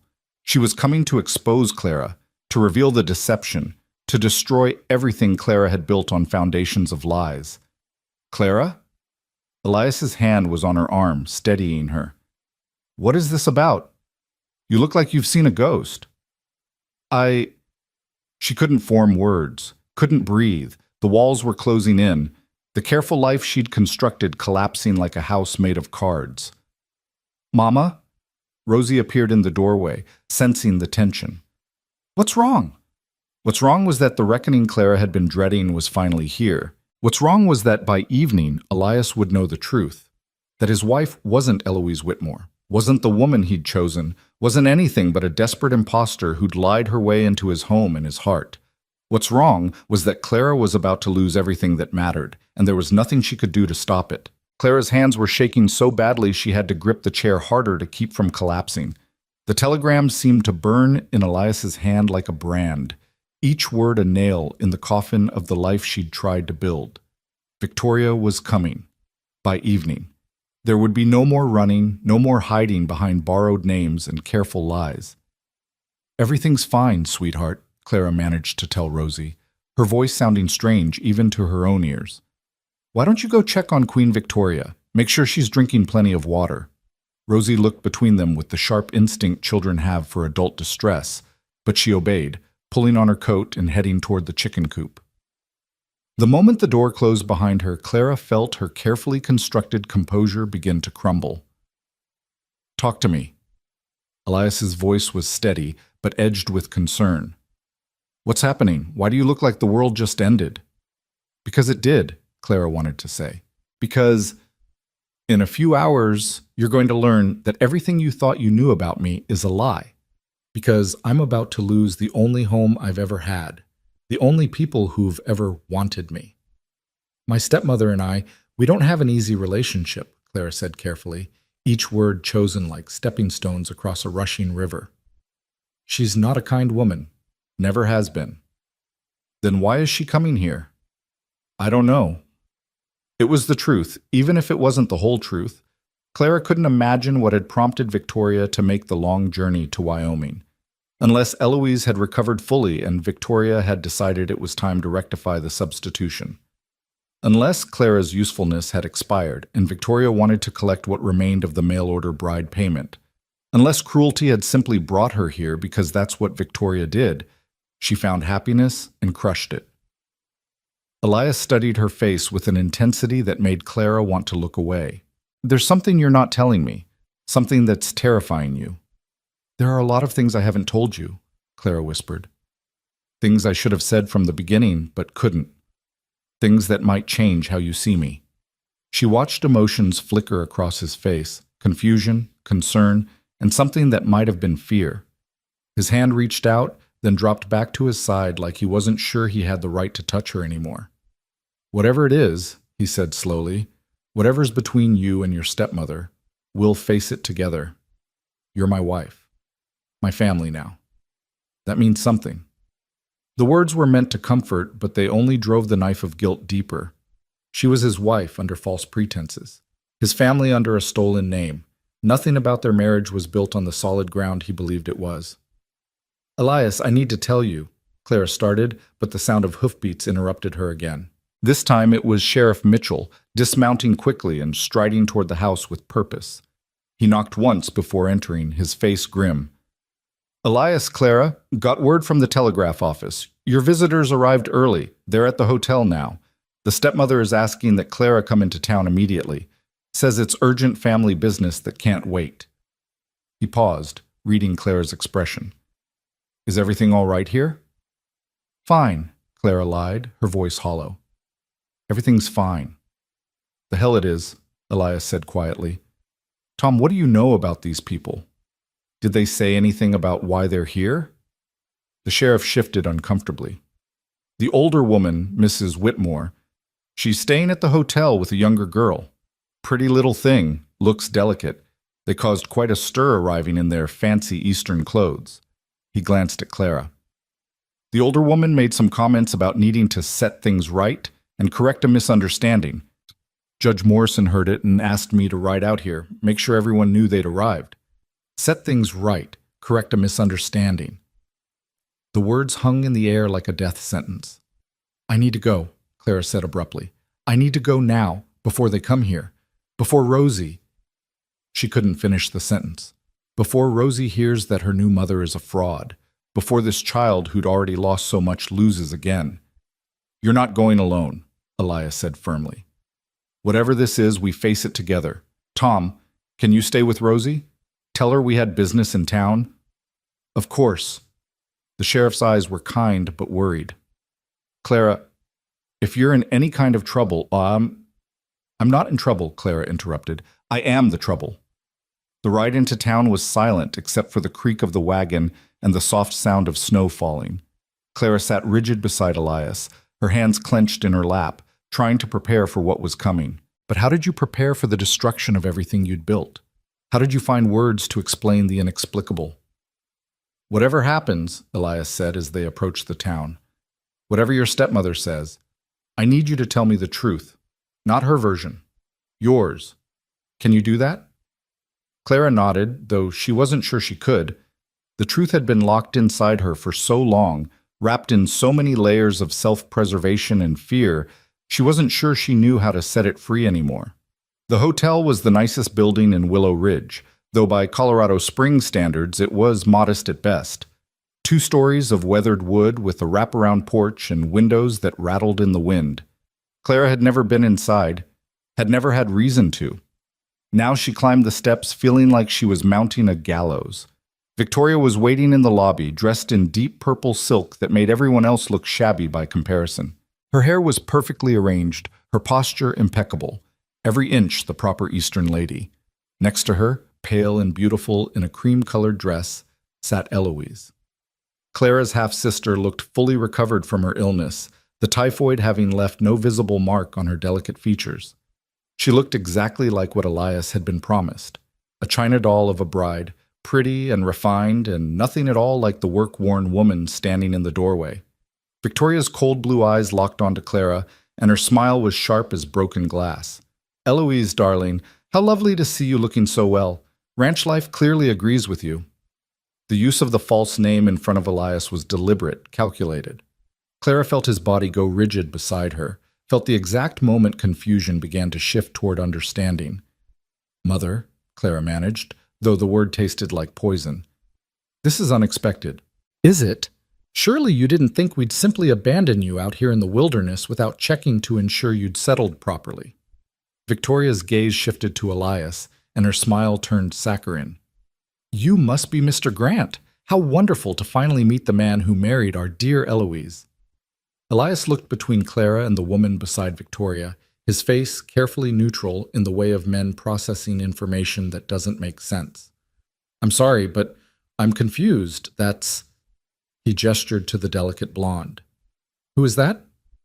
That, Victoria said with exquisite cruelty, is Eloise Whitmore, my daughter, the woman you were corresponding with, the woman you were expecting as your bride.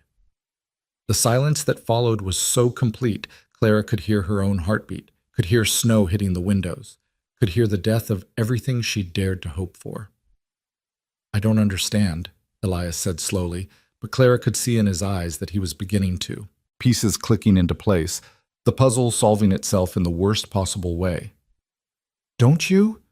Victoria's voice dripped false sympathy. How unfortunate.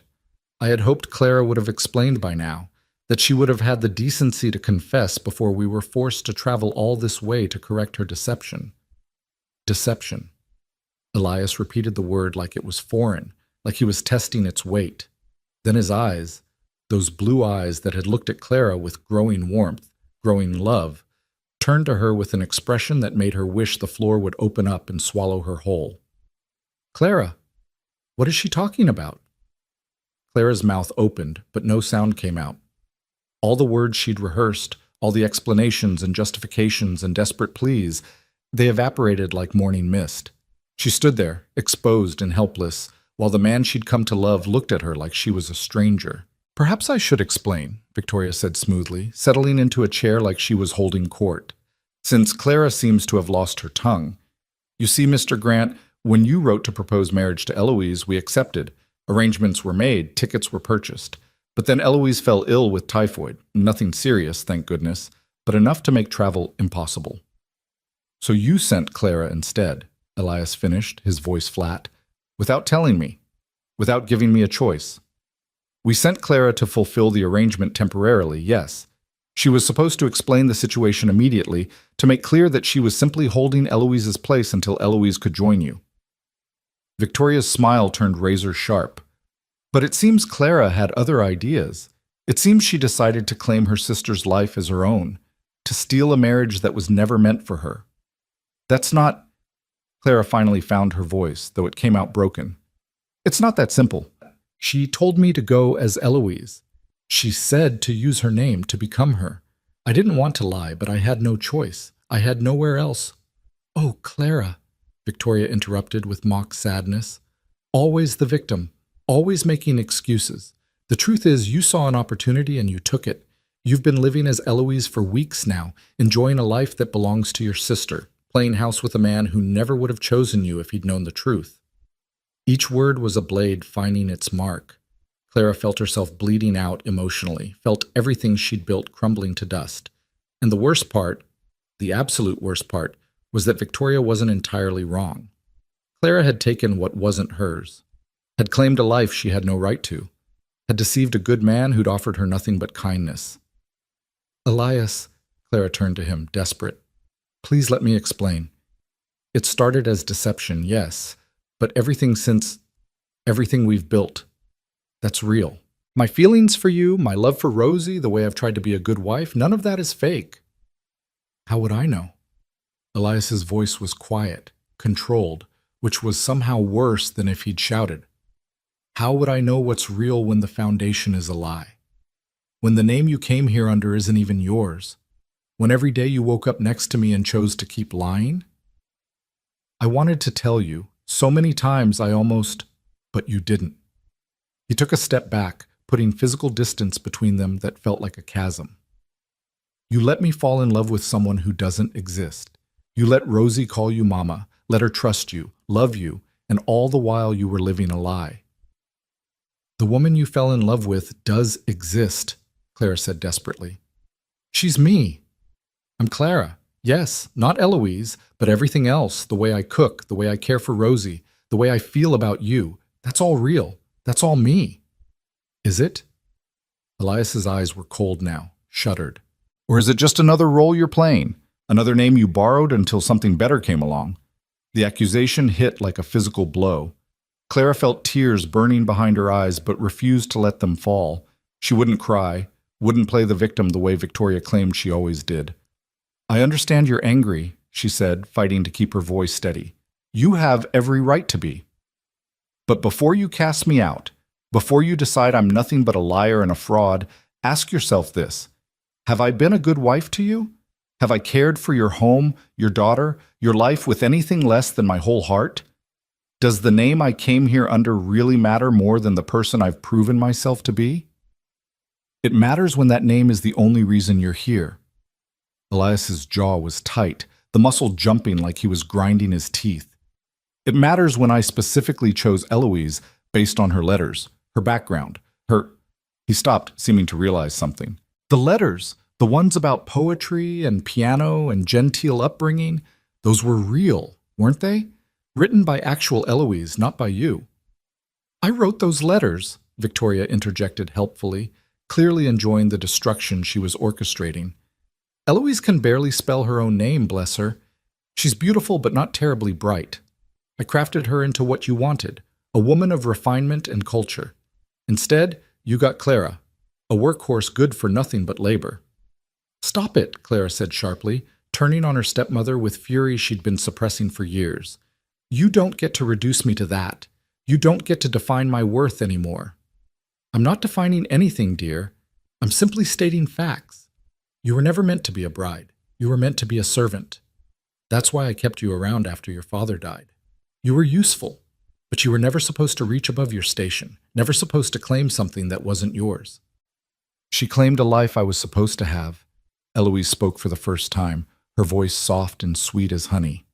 She took my place, my husband, my home, and she didn't even have the decency to tell the truth. Clara stared at her half-sister, seeing the calculated innocence in those wide blue eyes. Eloise had always been good at playing the victim, at making herself seem helpless while Victoria did her dirty work. They were a match set, beauty and cruelty, helplessness and manipulation. You never wanted to come here, Clara said flatly. You were terrified of ranch life. You wanted to stay in Colorado Springs and find some city gentleman who'd let you sit in parlors and look pretty. This marriage was a burden you were relieved to escape. That may be true, Victoria said smoothly, but it was still Eloise's choice to make. You stole that choice from her, and from Mr. Grant. Elias had been silent through this exchange, his face carved from stone. When he finally spoke, his voice was careful, controlled, the voice of a man holding onto his temper by a thread. Mrs. Whitmore, Eloise, I appreciate you traveling all this way to inform me of this situation, but I need to speak with my wife alone. Whatever happens next, it's between Clara and me. Your wife, Victoria repeated with amusement. Is she really? I wonder what the law would say about a marriage contracted under false pretenses. You married Eloise Whitmore, Mr. Grant. The woman standing before you is Clara Whitmore, no relation to the name on your marriage certificate. One might argue you're not married at all. The words hit Clara like ice water. She hadn't thought that far ahead, hadn't considered the legal implications. Was their marriage even valid? Could Elias simply declare it null and void, send her away like she'd never existed? That's a question for lawyers and judges, Elias said coldly. Not for you. I'll thank you to return to your hotel and let me handle this privately. Victoria stood with exaggerated grace, gathering her skirts. Of course. We're staying through tomorrow, should you need clarification on anything. And Mr. Grant, if you decide this marriage is invalid, Eloise is still available. She's recovered fully from her illness and ready to fulfill the original arrangement. You could still have the bride you actually wanted. She swept out with Eloise trailing behind like a pale shadow, leaving Clara and Elias alone in the hotel lobby. Clara could feel eyes on them, the desk clerk, a few townspeople who'd gathered to witness the drama. Small towns had no secrets, and by evening, everyone in Willow Ridge would know that Elias Grant's bride was an imposter. We should go somewhere private, Clara said quietly, to talk. There's nothing to talk about. Elias's voice was empty, hollow. You lied to me. For weeks you looked me in the eye and lied. Let me believe... He stopped, jaw working. Let me start caring about someone who doesn't exist. I do exist, Clara said desperately. Elias, please. I know you're angry. I know you feel betrayed. But the woman you've been living with, she's real. I'm real. The only thing that's false is the name I arrived under. The name matters. His eyes finally met hers, and Clara saw something in them that was worse than anger, disappointment, deep, crushing disappointment. I asked you for honesty. I told you that's what I valued most, and you gave me elaborate deception instead. How am I supposed to trust anything about you now? I don't know, Clara admitted, tears finally escaping despite her best efforts. I don't know how to earn back trust I never deserved in the first place, but I'm asking you to give me the chance to try. I'm asking you not to throw away what we've built just because it started with a lie. What we've built is founded on sand, Clara. And sand can't hold anything real. He turned away from her, staring out the window at the snow-covered street. I need time.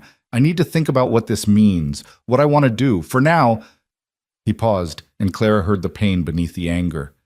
For now, you can stay at the house. For Rosie's sake. But we're done, Clara. Whatever we were building, whatever I thought we were becoming, it's over. The finality in his voice broke something in Clara that she wasn't sure could be repaired. She wanted to argue, to beg, to throw herself at his feet and plead for another chance. But pride, the small shred of dignity she had left, kept her spine straight. I understand, she said quietly. And for what it's worth, I'm sorry. I'm sorry I lied. I'm sorry I wasn't brave enough to tell you the truth.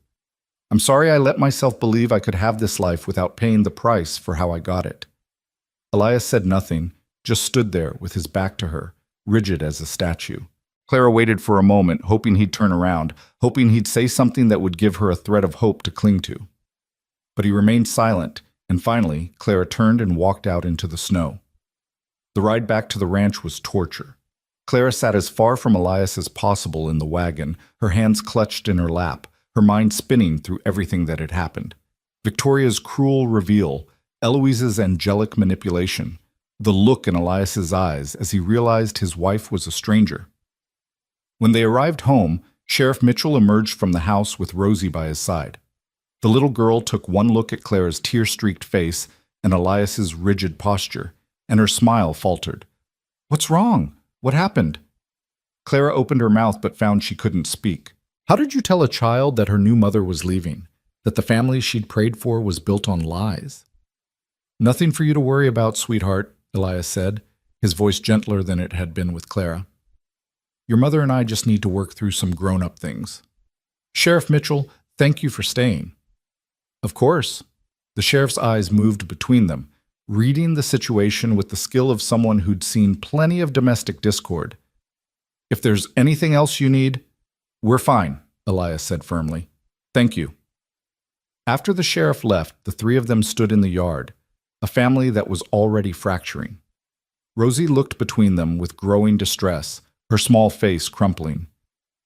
Did I do something wrong? Is Mama leaving? The word Mama hit Clara like a bullet.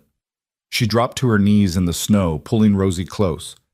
No, baby, you didn't do anything wrong. You're perfect. This is about grown-up mistakes. Not yours. Never yours. But you're crying. Rosie's small hands touched Clara's face. I don't want you to cry. I don't want you to leave like my first mama did. Clara's heart shattered completely.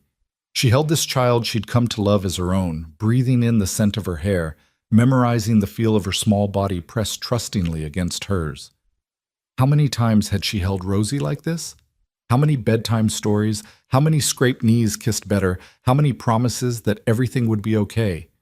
And now she was going to break the most important promise of all, that she would stay. Whatever happens, Clara said fiercely, you need to know this. I love you. I love you so much, and nothing that happens is because of you. You're the best thing that's ever happened to me. Then why are you talking like you're saying goodbye? Rosie pulled back, her dark eyes swimming with tears. I don't want you to go. Papa, tell her she can't go. Elias's face was a mask of pain. Rosie, go inside. Start your evening chores. I need to talk to Clara. The use of her real name in front of Rosie didn't go unnoticed. The child looked confused, but she obeyed, casting worried glances back at them as she trudged toward the house. Once she was inside, Elias finally looked at Clara directly. You can't tell her about the lie. She doesn't need to know that her mother is... He stopped, unable to finish. A fraud? Clara supplied bitterly. An imposter? What exactly do you want me to tell her, Elias?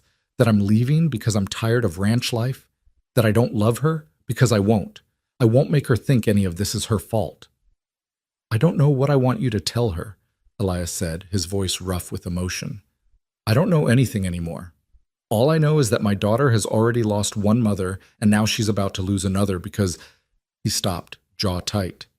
Because I chose wrong. Because I trusted the wrong person. You didn't choose wrong, Clara said desperately. You chose someone who loves your daughter, who cares for your home, who tried every day to be worthy of you. The name might have been wrong, but the person was right. I know you can't see that now, but it's true. Is it? Or is that just another story you're telling yourself? Elias shook his head. I need time, Clara, time to think, time to figure out what's real and what's fiction, time to— His voice cracked. Time to stop feeling like everything I believed in was a lie. Clara nodded, even though her heart was breaking. How much time? I don't know, days, weeks, maybe— He paused, and the pain in his voice was palpable. Maybe forever. I don't know if I can get past this. I don't know if I can look at you without seeing the deception, without wondering what else you lied about. I never lied about loving you, Clara whispered, or loving Rosie. That was always real. How would I know? Elias turned away, his shoulders slumped with exhaustion. How would I ever know what's real about you again? He walked toward the barn, leaving Clara standing alone in the snow.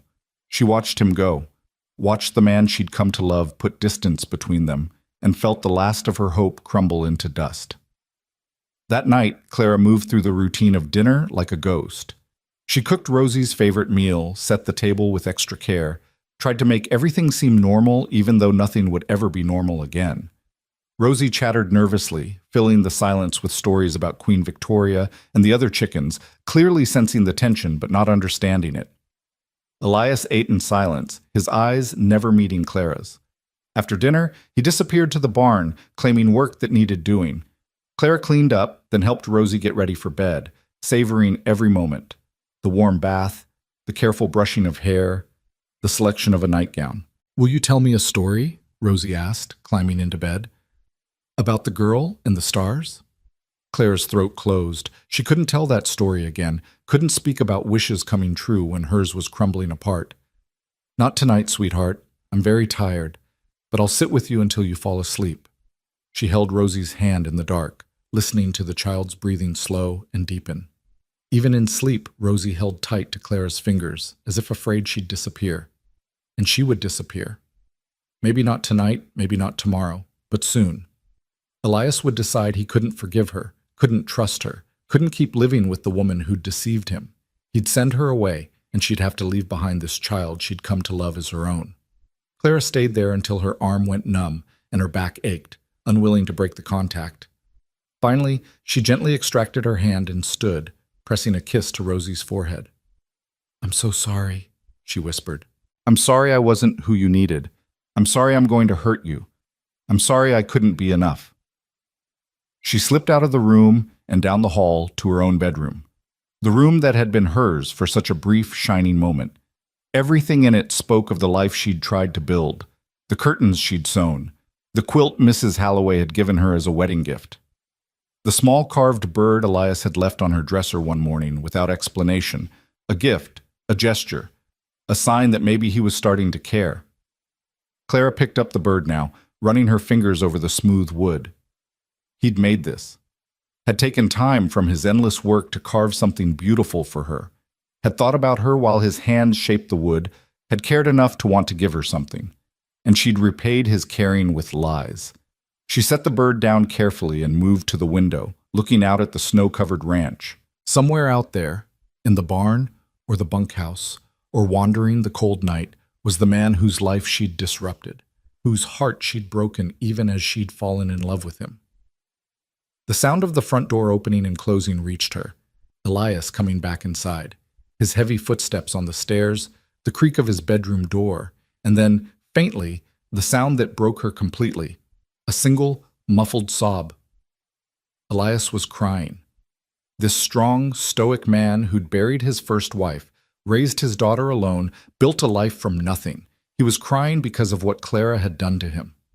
She sank to the floor beside her bed, buried her face in her hands, and finally let herself fall apart. Clara woke before dawn with gritty eyes and a heart that felt like lead in her chest. She'd slept fitfully, waking every hour to the sound of her own racing thoughts and the memory of Elias's muffled sob through the wall.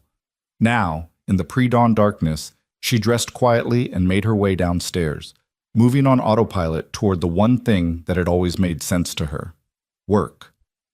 The kitchen was cold, the stove unlit.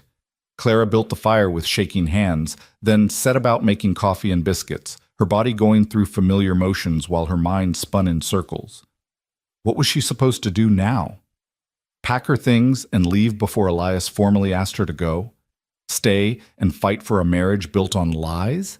Pretend everything was normal for Rosie's sake while the foundation crumbled beneath them all? She was pulling biscuits from the oven when footsteps on the stairs made her freeze. But it wasn't Elias. It was Rosie, small and rumpled in her nightgown, her dark hair tangled from sleep. "Mama, I had a bad dream." The word "mama" pierced Clara's heart. How many more times would she hear it before it was taken away forever? "Come here, baby." Clara opened her arms, and Rosie ran into them, burrowing against her chest. Clara held her tight, breathing in the scent of her hair, memorizing the weight of this child in her arms. "Tell me about the dream." "You went away," Rosie whispered. "You got on a stagecoach and left, and I tried to run after you, but my legs wouldn't work. And you looked at me through the window, but you didn't stop. You just kept going." Clara's eyes burned with tears she refused to shed. Children knew things, sensed things adults tried to hide. Rosie had felt the fracture in their family, even if she didn't understand what caused it. "It was just a dream," Clara said, though the words felt like ash in her mouth. "Dreams aren't real, but sometimes they come true." Rosie pulled back to look at Clara's face, her dark eyes too knowing for a 6-year-old.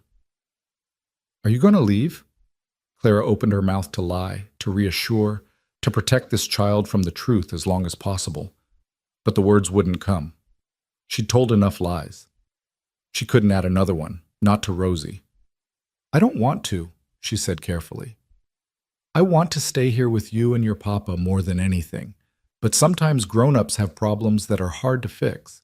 Sometimes we hurt each other without meaning to, and then we have to figure out if we can heal from it."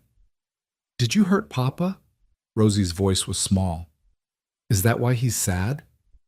"Yes," Clara whispered. "I made a mistake. A big one. And now your Papa is hurt and angry. And I don't know if he can forgive me." "But you have to ask him to forgive you. You have to say you're sorry and promise to do better. That's what you taught me." Rosie's hands cupped Clara's face with the simple wisdom of childhood. "You said that's what families do. They forgive each other because love is bigger than mistakes." Clara's heart cracked clean through. She had said that just last week when Rosie had accidentally broken a dish and been terrified of punishment. Clara had held her and explained that families forgive, that love means giving people chances to do better. But did that apply when the mistake was calculated deception, when the wrong done was fundamental to everything that came after? "Some mistakes are harder to forgive than others," Clara said gently. "And sometimes, even when we're very sorry, the person we hurt needs time to decide if they can trust us again."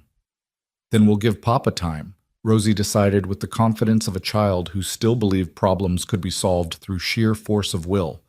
"And while we wait, we'll show him how much we love him. We'll be extra good and extra helpful, and he'll remember that we're a family." If only it were that simple. But Clara nodded, holding Rosie close, and tried to believe that maybe innocence and love could accomplish what lies and fear had destroyed. The sound of Elias's bedroom door opening sent a jolt through Clara. She set Rosie down quickly, smoothing the child's hair. "Go get dressed, sweetheart. Quickly now."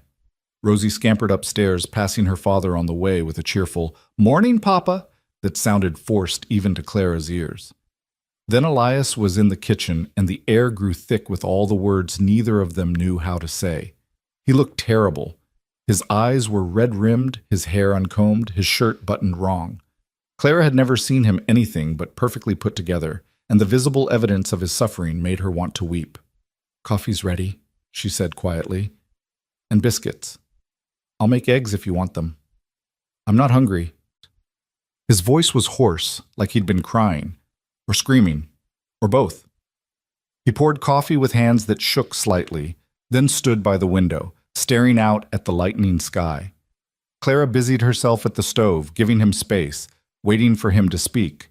The silence stretched between them like a living thing, fragile and dangerous. "I didn't sleep," Elias finally said. "Kept thinking about everything. About how many times you must have wanted to tell me the truth, but chose not to. About how every morning I woke up thinking I knew my wife. I was lying to myself." He turned to look at her, his eyes hollow. "Do you have any idea what that feels like? To realize everything you believed was fiction?" "No," Claire admitted, "but I know what it feels like to believe you're not worth the truth. To think that the only way anyone would want you is if you pretended to be someone else." She set down the spatula, facing him fully. "I'm not making excuses. What I did was wrong, but I need you to understand. I didn't do it to hurt you. I did it because Victoria convinced me I had no other choice, that I was worthless as myself, but might have value as Eloise." "So you believed her?" It wasn't a question. "You believed you weren't enough, so you became someone else?" "Yes." The admission felt like ripping out her own heart.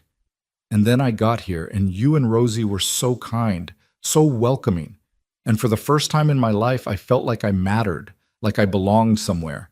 I was terrified that if you knew the truth, you'd send me away, that I'd lose the only home I'd ever had. So instead, you let me fall in love with a lie." Elias's voice cracked on the last word. "You let me think I was building something real with you. Let me trust you. Let Rosie love you. And all the while you were just, what, playing a part? Waiting to see if you could get away with it? No." Clara moved toward him instinctively, then stopped when he stepped back. The rejection stung like a slap. "I wasn't playing a part. Everything I did, everything I felt, that was real. The only lie was the name I came here under. Everything else was me. The real me. How am I supposed to believe that?" Elias set down his coffee cup hard enough that it cracked. Neither of them moved to clean up the spill spreading across the counter. "How am I supposed to trust anything you say when you've proven you're capable of sustaining a lie for weeks? Months?" "You're not," Clara said simply. The truth of it settled over her like a shroud. "You're not supposed to believe me. You're not supposed to trust me. I broke that trust, and I don't know how to earn it back. Maybe I never can." Something in Elias's expression shifted. Surprise, maybe, that she wasn't arguing or making excuses. He studied her face like he was seeing her for the first time, trying to reconcile the woman he'd known with the stranger standing before him. "Victoria said you were supposed to tell me immediately," he said after a long pause. "That you were just holding Eloise's place until she recovered. Was that true?" Clara hesitated, then decided there was no point in anything but complete honesty now. "That's what she told me. But I don't think she ever intended for Eloise to come here. I think she wanted to get rid of me, and this was a convenient way to do it. Send me west under a false name. Let me be your problem instead of hers. And you went along with it." "I went along with it because the alternative was being thrown out with nothing. No money, no references, no family who wanted me." Claire's voice hardened. "You asked what it feels like to believe everything you knew was fiction. Well, I felt that my entire life. My father loved me, but he died. My stepmother tolerated me because I was useful. My half-sister got everything I didn't: beauty, love, a future. I was invisible, disposable. So yes, when Victoria offered me a chance to be someone else, someone who might actually be wanted, I took it. Even though it meant deceiving me. Even though it meant deceiving you," Clara agreed, "because at that moment, my survival mattered more than your feelings. I didn't know you. I didn't love you yet. You were just an escape, a chance at something better than slow death in a house that hated me." The raw honesty seemed to shake something loose in Elias. His shoulders sagged, and he sank into a chair like his legs wouldn't hold him anymore. "And now?" he asked quietly. "What am I now?" Clara's breath caught. This was it, the moment to lay everything bare, to give him the complete truth, even if it destroyed her. "Now you're the man I love," she said simply. "You're the person who gave me a home, who treated me with respect, who made me believe I might actually deserve good things. You're Rosie's father, and she's the daughter of my heart, even if not my blood. Her voice broke. You're everything I never knew I needed, and I'm terrified of losing you, both of you. Elias was quiet for so long Clara thought he might not respond at all. Then he raised his eyes to hers, and she saw the war raging behind them, hurt battling with something that might have been hope, anger, wrestling with love. I don't know what to do with that, he said finally. I don't know how to reconcile the woman I love with the woman who lied to me. They're the same person, but they're also not. And I don't... He stopped, jaw working. I don't know if I can get past this, Clara. I want to. God knows I want to. But every time I look at you, I see the deception.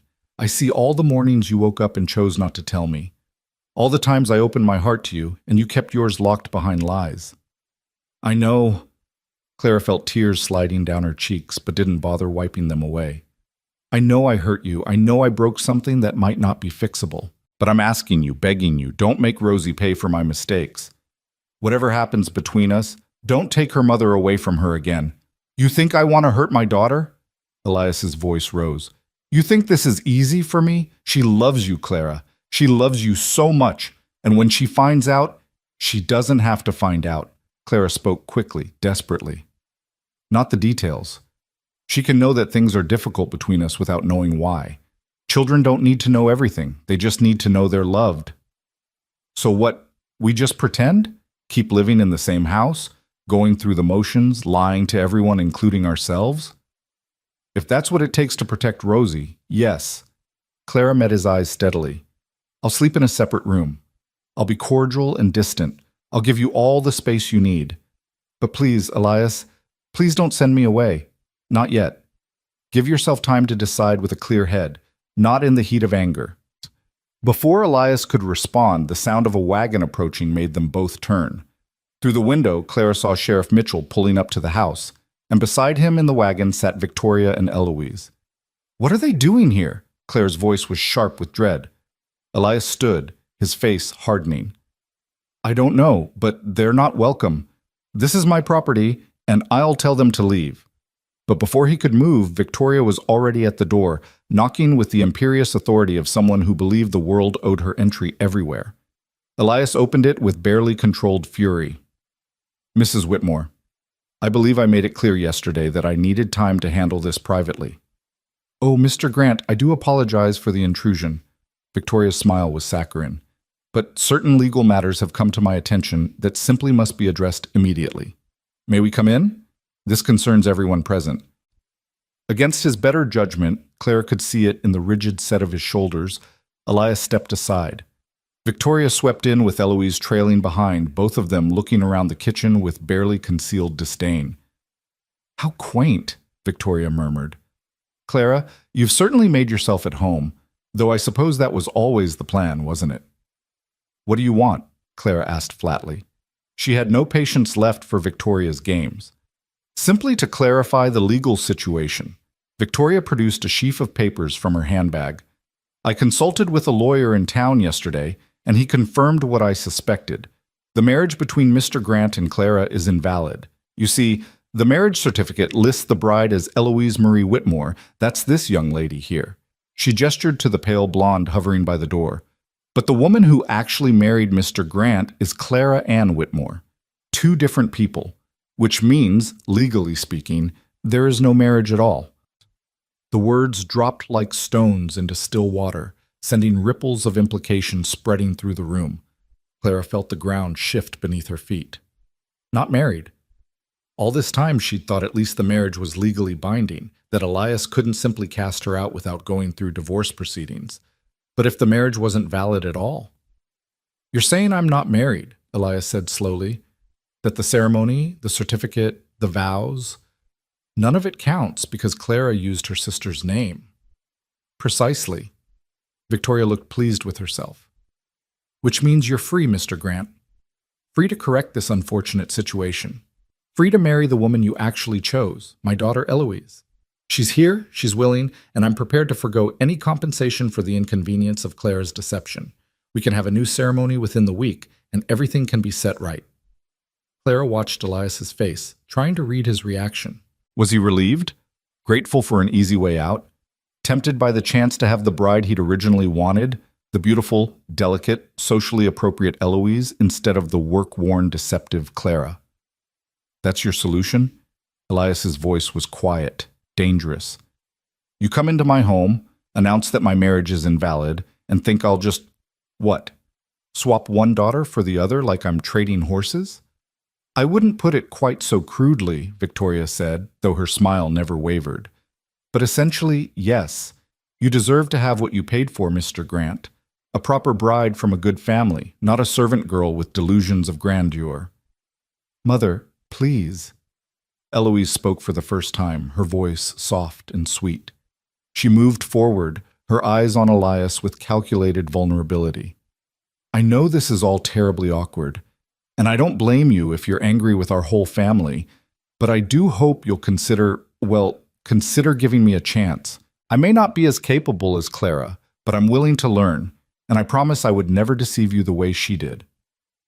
The implicit comparison hung in the air, beautiful, honest Eloise versus plain, deceptive Clara. Clara felt something harden in her chest, something that had been soft and hopeful, shriveling into bitter acceptance. Of course Elias would choose Eloise. Any man would. Clara had been a fool to think she could compete with her half-sister's porcelain perfection. But then Elias spoke, and his words were not what anyone expected. Get out of my house. Victoria blinked, her smile faltering. I beg your pardon?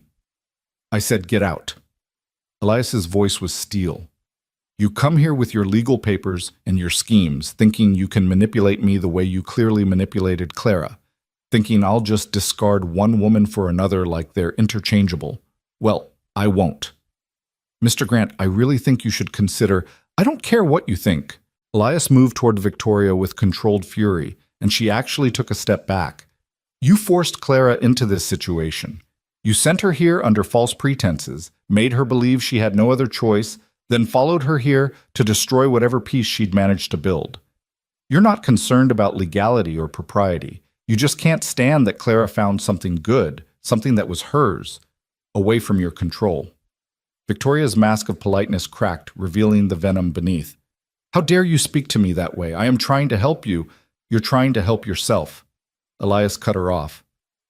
Everything you do is about control and cruelty. Well, you have no control here. This is my home, my land, my family. And whatever problems Claire and I have, we'll solve them without your interference. He turned to Eloise, and his voice softened slightly. Miss Whitmore, I'm sorry you were dragged into this situation. I'm sure none of this is pleasant for you either. But I have no interest in marrying you. I never did, really. I was interested in letters your mother wrote, pretending to be you. If you want my advice, you'll get as far from this woman as possible and build a life that's actually yours. Eloise's pretty face flushed pink. She looked between her mother and Elias, then at Clara, with something that might have been envy or resentment or both. You always were lucky, Clara, she said quietly. Even when you stole something that wasn't yours, you landed on your feet. Lucky? Clara heard herself laugh, a bitter sound. You think I'm lucky? I'm living in a house with a man who can barely look at me, loving a child I might lose at any moment, married to someone who's not actually my husband. That's not luck, Eloise. That's purgatory. Still better than what you had with us, Eloise shot back, and for a moment Clara saw genuine bitterness beneath the sweet facade. You were always Father's favorite, you know. Even after Mother married him, he loved you best, and I hated you for it. The confession stunned Clara into silence. She'd never known, never suspected that Eloise felt anything but pity or disdain for her invisible half-sister. That's enough, Victoria snapped, grabbing Eloise's arm. We're leaving. Mr. Grant, you'll regret this decision. When you come to your senses and realize what you're throwing away— I won't, Elias said firmly. Sheriff Mitchell is waiting outside to escort you back to town and make sure you catch the next eastbound stage. I'd suggest you don't miss it. Victoria drew herself up with as much dignity as she could muster, but Clara saw the fury in her eyes, the rage of a woman whose schemes had been thwarted. You're making a mistake, both of you. That marriage is invalid. which means Clara has no legal claim to anything here, no protection. She's just a woman alone in a territory that doesn't look kindly on that sort of thing. She's not alone, Elias said quietly. She has me. We'll figure out the rest. Victoria's smile turned cruel. Will you? Because from where I'm standing, Mr. Grant, you look like a man who can barely stand to be in the same room with her. That's not the foundation for rebuilding trust. That's the foundation for resentment and regret. With that parting shot, she swept out, pulling Eloise behind her. Through the window, Clara watched them climb into the sheriff's wagon, watched the horses pull away toward town, taking with them the last physical remnants of her old life. The silence they left behind was deafening. Clara stood frozen, trying to process what had just happened. Elias had defended her, had chosen her over Eloise, had sent Victoria away, had said she wasn't alone, but his face was still closed, his body still rigid with anger and hurt. "Why did you do that?" Clara asked quietly. "Why didn't you take the easy way out? You could have had a valid marriage to a woman who never lied to you, a fresh start with no complications." "Because Victoria was right about one thing," Elias said, not looking at her. "I can barely stand to be in the same room with you right now. But that doesn't mean I'm going to let her destroy you. Doesn't mean I'll trade you in like a broken tool just because she offers me a prettier model." "So what does it mean?" Clara's voice trembled. "What happens now?" Before Elias could answer, small footsteps pounded down the stairs, and Rosie burst into the kitchen, dressed but with her hair still wild from sleep. "I heard yelling. Who was here? Was it that mean lady from yesterday?" Her eyes moved between them, reading the tension. "Are you fighting again?" Clara and Elias both started to speak, then stopped, uncertain how to explain any of this to a child. "Your father and I are having some grown-up difficulties," Clara said carefully, "but we're working through them." "Are you?" Rosie looked at Elias. "Papa, are you working through it? Or are you still mad at Mama?" Elias's jaw worked. He looked at his daughter, this child he'd do anything to protect, including staying in a broken marriage, and Clara saw the exact moment he made a decision. "I'm still mad," he admitted, and Rosie's face fell. "But being mad doesn't mean I've given up. It means I need time to heal from being hurt. Can you understand that?" Rosie considered this seriously, then nodded. "Like when I scraped my knee really bad and it hurt for days? You said I had to be patient while it healed." "Exactly like that." Elias's voice was gentle now. All the hardness reserved for Victoria melted away in the face of his daughter's need. Hearts can get scraped too, and they need time to heal. "But you'll stay together while it heals?" Rosie looked between them with desperate hope. "You won't make Mama leave." Elias's eyes finally met Clara's, and what she saw there was complicated. Anger still, yes, but also something else. Something that might have been determination, or perhaps just exhaustion. "No one's leaving," he said. "Not today, not tomorrow. We're going to take things one day at a time and figure out how to fix what's broken." Relief flooded through Clara so strongly her knees went weak. Not forgiveness, not yet, maybe not ever, but a chance, a slender thread of hope to cling to. "Okay," Rosie said, satisfied with this answer in the way only children could be. "Then can we have breakfast now? I'm starving." The mundane request broke the tension like a soap bubble popping. Clara found herself almost laughing, almost because the weight of everything was still crushing her chest. But she turned to the stove, cracked eggs into a pan, and focused on the simple act of feeding her family. Because they were still her family, even if the legal documents said otherwise. Even if Elias couldn't forgive her. Even if everything was broken and uncertain and terrifying. They were still her family. The days that followed were strange and painful and oddly domestic all at once. Clara and Elias moved around each other like dancers who'd forgotten the steps, careful not to touch, speaking only when necessary. He slept in his room, she in hers. He worked from before dawn until after dark. She managed the household with ruthless efficiency. They were cordial in front of Rosie, and the child, resilient as children were, seemed to accept that things were different but not destroyed. Mrs. Halloway, arriving for her usual days, took one look at the situation and said nothing, just worked beside Clara with the solidarity of women who understood that sometimes silence was kindness. A week after Victoria's departure, Elias came in from the fields early, Clara was in the kitchen making bread, her hands deep in dough, when he appeared in the doorway. "I've been thinking," he said without preamble, "about what happens next. About us." Clara's hands stilled. This was it, the decision she'd been dreading. She braced herself for him to tell her it wasn't working, that he needed her to leave, that Rosie would be better off with a governess than a fraudulent mother. "I talked to Judge Morrison," Elias continued, "about the marriage, about what Victoria said." "And?" Clara's voice was barely audible. "And he says she's technically right. The marriage as it stands isn't legally valid, but—" He paused, and something in his expression softened slightly. "He also said we could fix it. We could have another ceremony, a proper one, with your real name, make it legal and binding." Clara's heart was hammering so hard she could barely hear her own thoughts. "You want to marry me again, even after everything?" "I don't know if I want to," Elias admitted with brutal honesty. "But I know I'm not ready to give up on us. Not yet. And I know Rosie needs you. I know this ranch needs you. I know—" He stopped, jaw tight.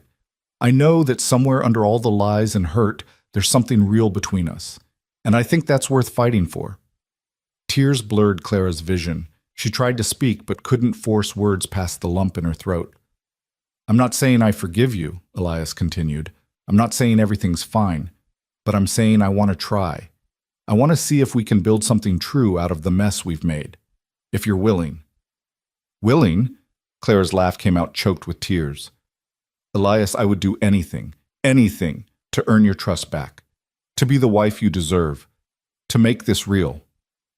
"Then that's what we'll do." He moved closer, stopping just short of touching her. "We'll start over. No more secrets, no more lies. Just two broken people trying to put the pieces back together." "No more secrets," Clara agreed. No more lies. Just truth, even when it's hard. Especially when it's hard." Elias finally reached out, his hand covering hers where it rested on the flour-dusted table. His touch was tentative, careful, like he was relearning how to reach for her. "Judge Morrison can do the ceremony next week. Small, private, just family. Your real name, your real vows, a real marriage." "What about Rosie?" Clara asked. "Does she need to know? About the name? About—" "She needs to know that sometimes grown-ups make mistakes and have to fix them," Elias said.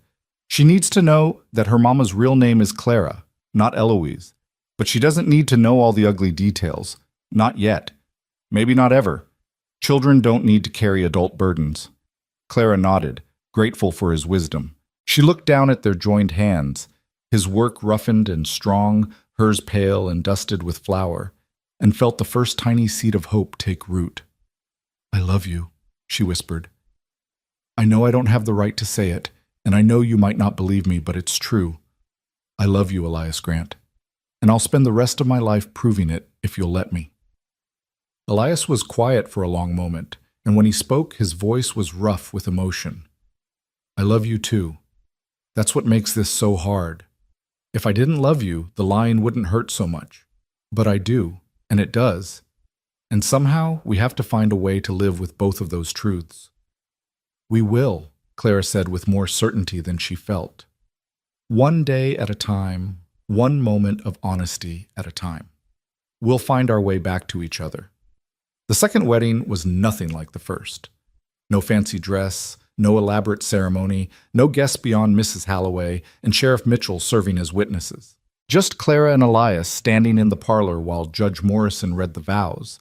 And this time, when he said, "Do you, Clara Ann Whitmore, take this man to be your lawfully wedded husband?" Clara's yes rang out clear and true.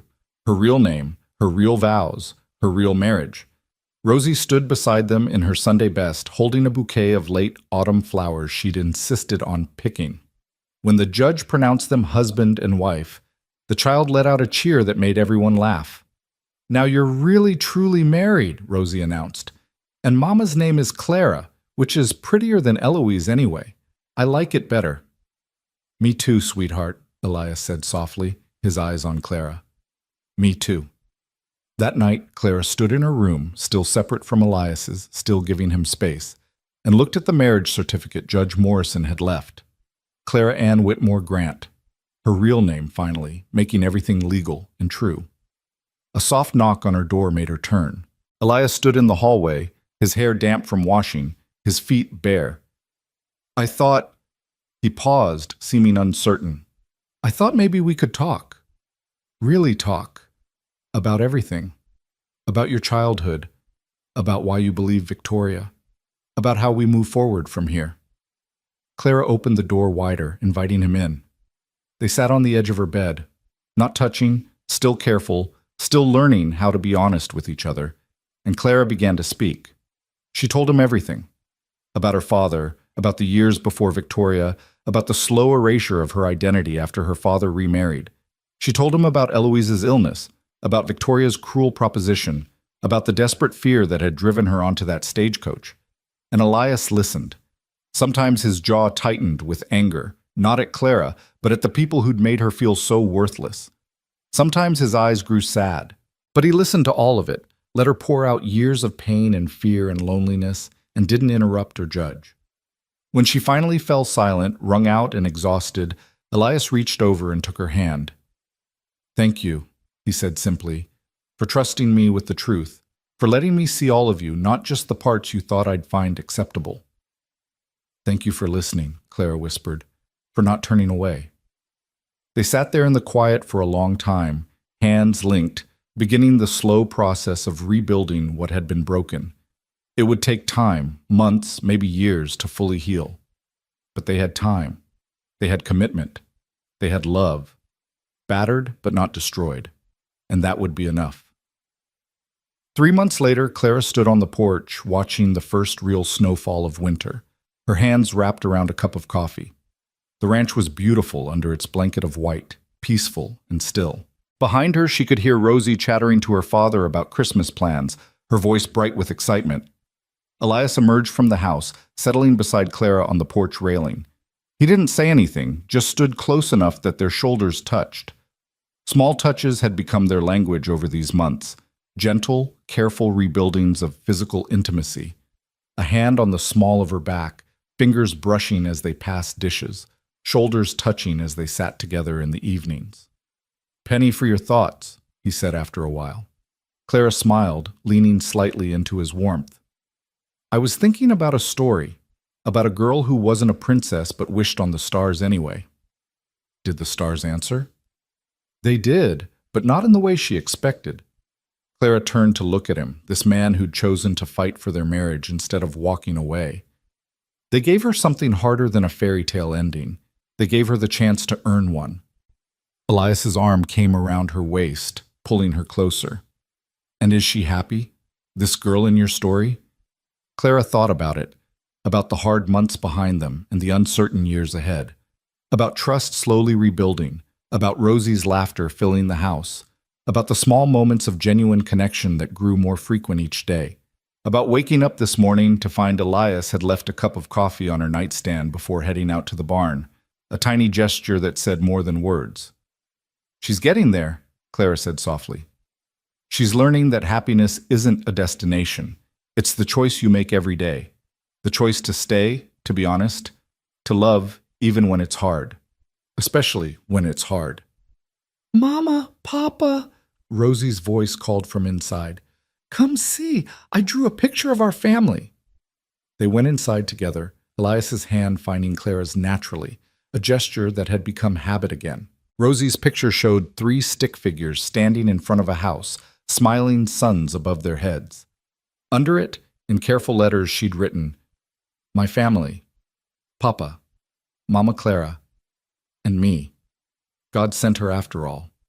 Clara felt tears prick her eyes. She looked at Elias and found him smiling, not the guarded expression he'd worn for weeks after the truth came out, but a real smile, the kind that reached his eyes and made them warm. "God sent her after all," he repeated softly, pulling Clara into his side while wrapping his other arm around Rosie. "Or the stars. Or just plain luck. Whatever brought you here, Clara. I'm glad you stayed." "So am I," Clara whispered, letting herself be held by the family she'd lied to gain